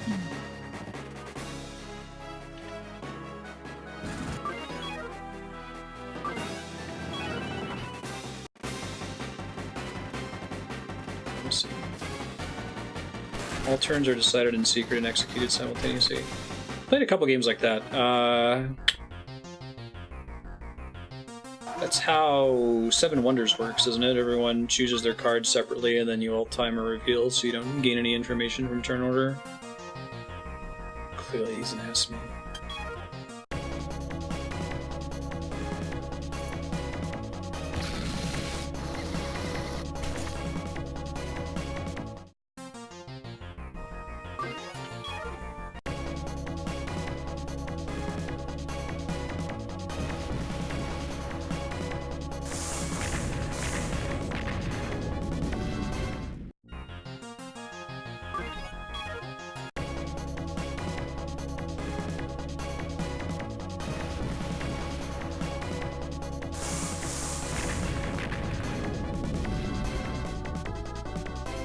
Sorry, Paul.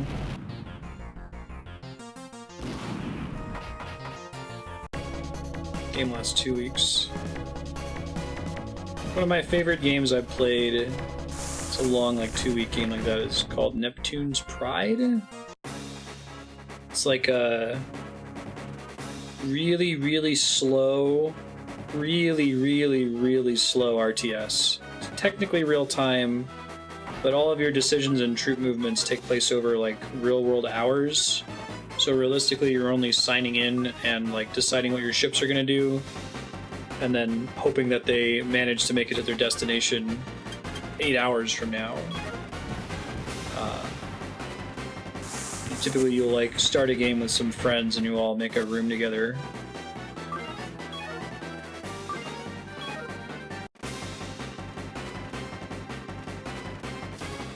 But, like, you could fire a missile at a planet that's going to take 12 hours to travel, and then the other person might log in and see the missile on their way because they've leveled up their scouting enough to see it coming, and then they might be able to take their base off of that planet and move it before the missile arrives, if moving would take less than the amount of time remaining for the missile to reach you. It's just like that. It's a cool game, Saucer. Yeah, it's pretty neat. The problem is whoever has the most free time to log in is likely going to win, but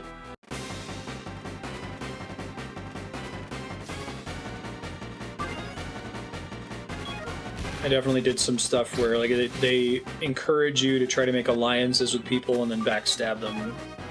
Not through any explicit in-game mechanics, but just like, hey, I promise I won't attack you if you send me this thing. And it has trading, but it doesn't have any way to, like, enforce a promise, so...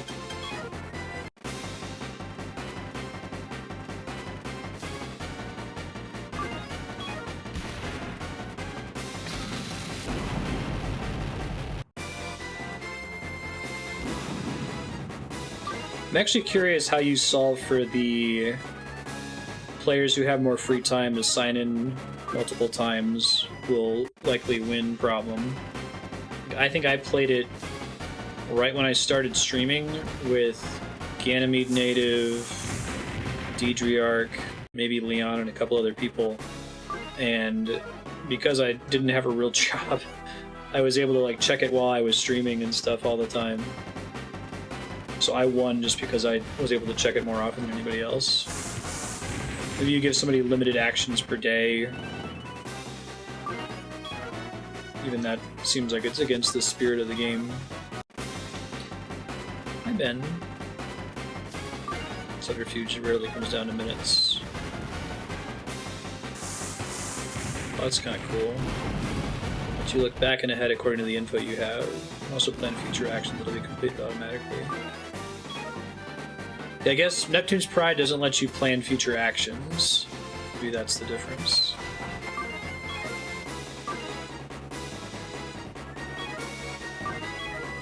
If you want it to launch at 8 a.m., you better wake up at 8 a.m. to get it started. Neptune's Pride is a browser game. Subterfuge is mobile, though?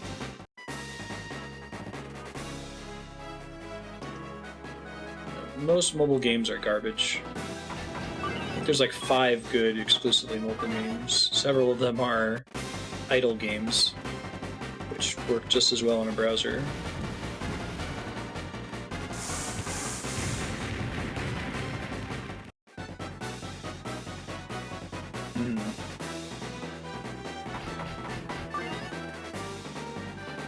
Wrong character.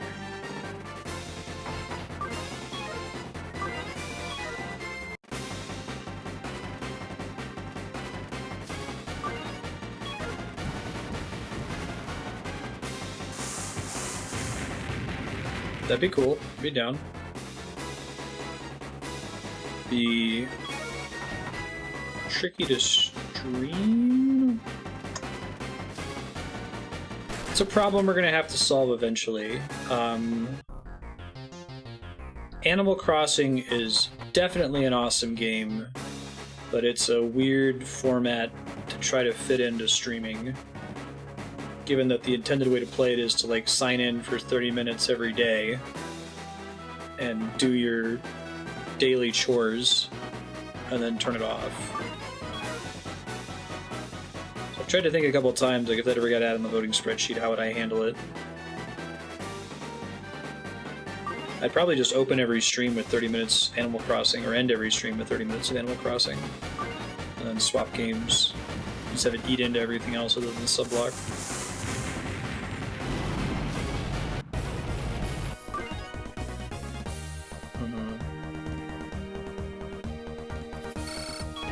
So kind of similar to how I would do Animal Crossing. I'm trying to think of the other games that are like that. Animal Crossing is probably the most important one that I can think of. But I wouldn't want to not play. Just because it's awkward to stream.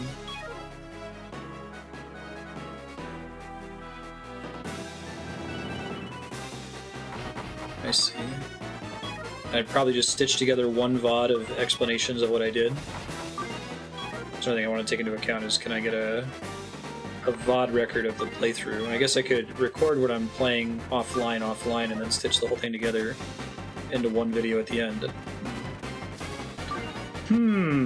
It's tricky. Tricky.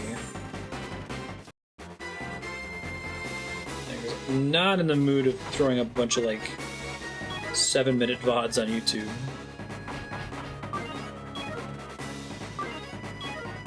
Seven-minute video on YouTube? Are you kidding me? I thought all YouTube videos were like 4 or 5 hours.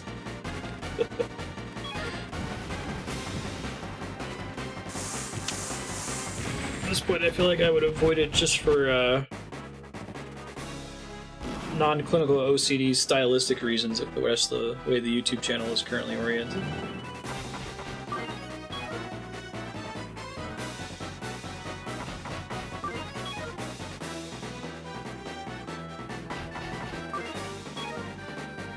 Sometimes I see people have Let's Play playlists that are broken into like 150 parts at like 20 minutes apiece. I guess that's nice if you're trying to see a very specific part of a game. Better Game Saucer, good talking to you. Get you around.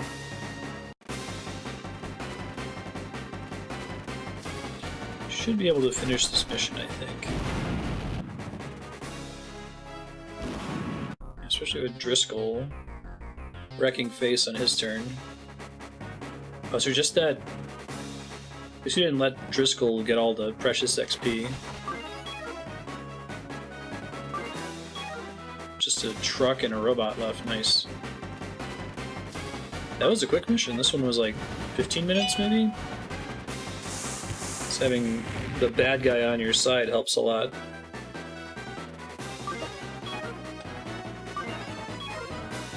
Hey, my tongue cleaner was delivered. It's in some Reddit thread talking about tongue cleaners. I've never tried using one before. I brush my tongue, but it's like a weird loop thing. You like put a bunch of pressure on your tongue and you pull it forward and you get all the gross crap off of there. You've used one before, Donovan? Nice.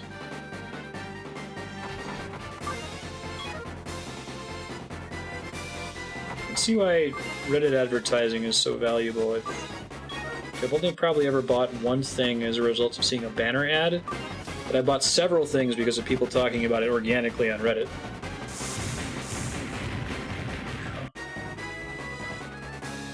I think I like scraped a spoon pretty hard across my tongue, and like the gunk that comes off on it looks pretty horrific. So if it does anything like that, or it's clearly not just saliva that's coming off on it, then that sounds pretty great. Nice. I have that very much that power washing porn dopamine center in my brain where if I can see something very clearly, it's had a difference. And actually, sometimes it's counterproductive. Like, apparently using hydrogen peroxide to clean a wound isn't actually terribly helpful. It's not all that much different than just washing it with water. But if you ever use hydrogen peroxide on a wound, my parents always used to do this. It makes this really, like, satisfying bubbling effect where you're like, oh man, that's working. I know it's working because it's bubbling. But it actually isn't doing shit. So it betrays me in that respect.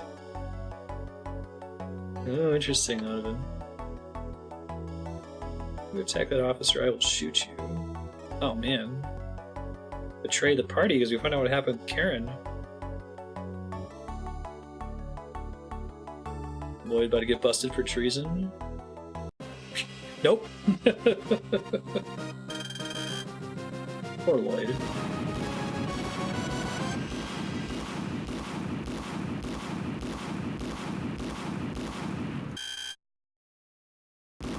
I'm trying to think if there's something else that has a really clear and obvious visual tell that it's working and it totally doesn't do shit, like hydrogen peroxide. That was the one I was most disappointed by. Yeah, I mean, I guess it's good because it, you know, is like water washing out the wound, but it's not particularly antiseptic. Better off with like Bactine. This is the same town, so it shouldn't have any new shops, right? Have we been like 5 missions now without new stuff? Oh yeah, putting Q-tips in your ear is apparently actually counterproductive. Oh, and I saw a Reddit post the other day about this like waxing service to get all your nostril hairs out. It's apparently a terrible idea. I guess you should not do that. You need your nostril hairs. Yeah, it looks satisfying after you do it.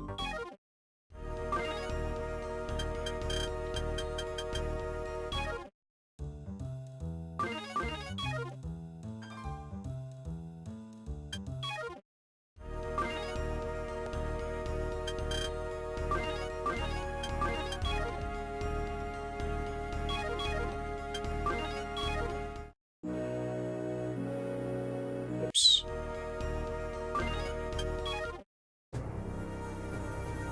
What is you can good about your personal vendetta, Lloyd? War is over, and the ECS forces on this island are our allies now. Are we clear on this?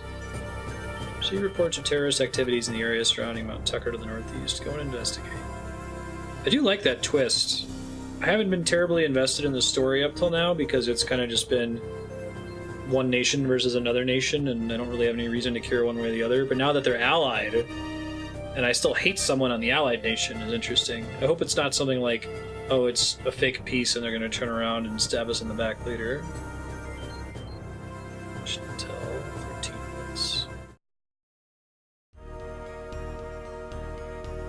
What if I leave the group? What? Do this to flesh it out. Oh shit, I just lost Frederick. That sucks. Okay, so next session, I think I benefited a lot from grinding off stream. Let me see what the deal is with the arena real fast. I might not want to go start the next mission if I can grind and get like guide level 3 for Lloyd off stream. Enemies aren't all that much stronger, are they? 228. Joe. I can bid more now, but I already have so much money it shouldn't matter.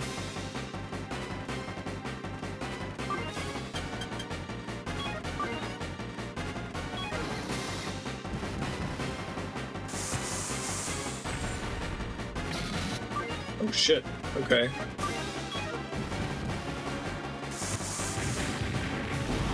Oh no, it's 1 in 250k to get, or 1 in 2,500 to get master rank.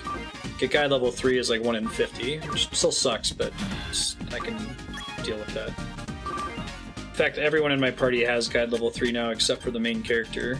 I think it's because I'm more conservative with him in main battles because his death causes a game over. Master rank is just busted. It's the rank above level 3.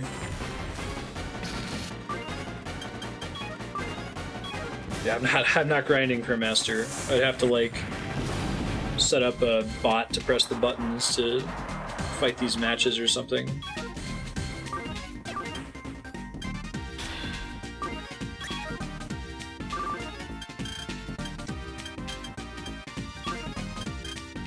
Exorbitant.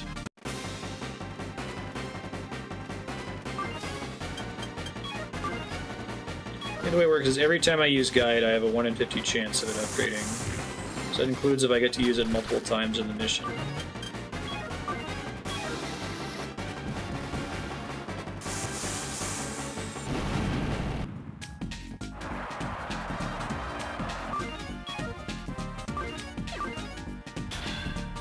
Looks like I'm getting an okay amount of XP. Probably get more if I try to take out more body parts. I'll try that this time. Maybe I can take out his arm. Looks like these guys hit pretty hard though. Let's see.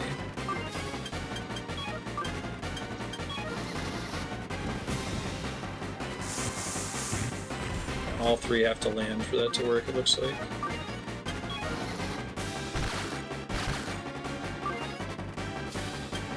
Okay.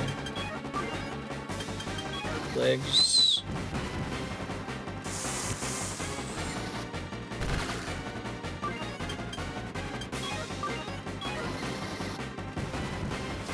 I think I'm gonna die before I get to finish him off here, unfortunately. Ouch. Oh, no, we got him. Very nice. Oh, no skill ups.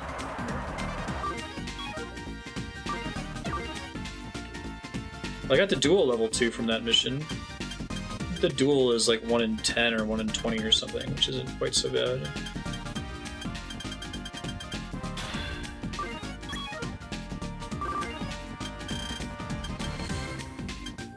Wow, me getting to duel level 2 increased my odds, made my odds better, so I get paid less for fighting him now. That's funny. It really cares about that skill ranking because it makes a big difference as to whether the fight's trivial or not. I think the odds might be based on a like a simulation of the fight.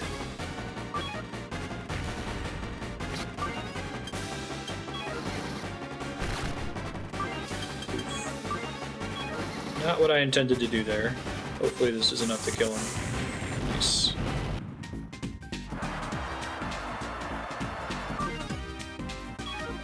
$34 XP per go is about as good as I'm gonna get. The main thing I wanted to learn by doing that was that I could in fact level up skills by fighting in here, and I got from duel level 1 to level 2, so I don't have to keep grinding and they pop out. So I'll do this last one since I already committed to it.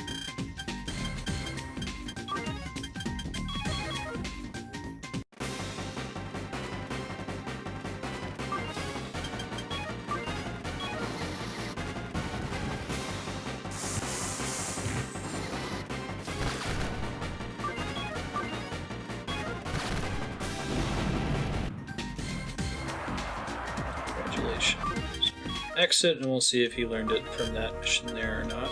Pilot status. Nope, not yet, but I can do it off stream. Basically, I can only do that so many times before I get too high a level, and I only get 1 XP per run. And I think once I get 1 XP per run, I'm no longer able to upgrade my pilot skills from it. I have to actually be fighting an enemy that awards XP. Let's see, one more time, make sure I didn't freak.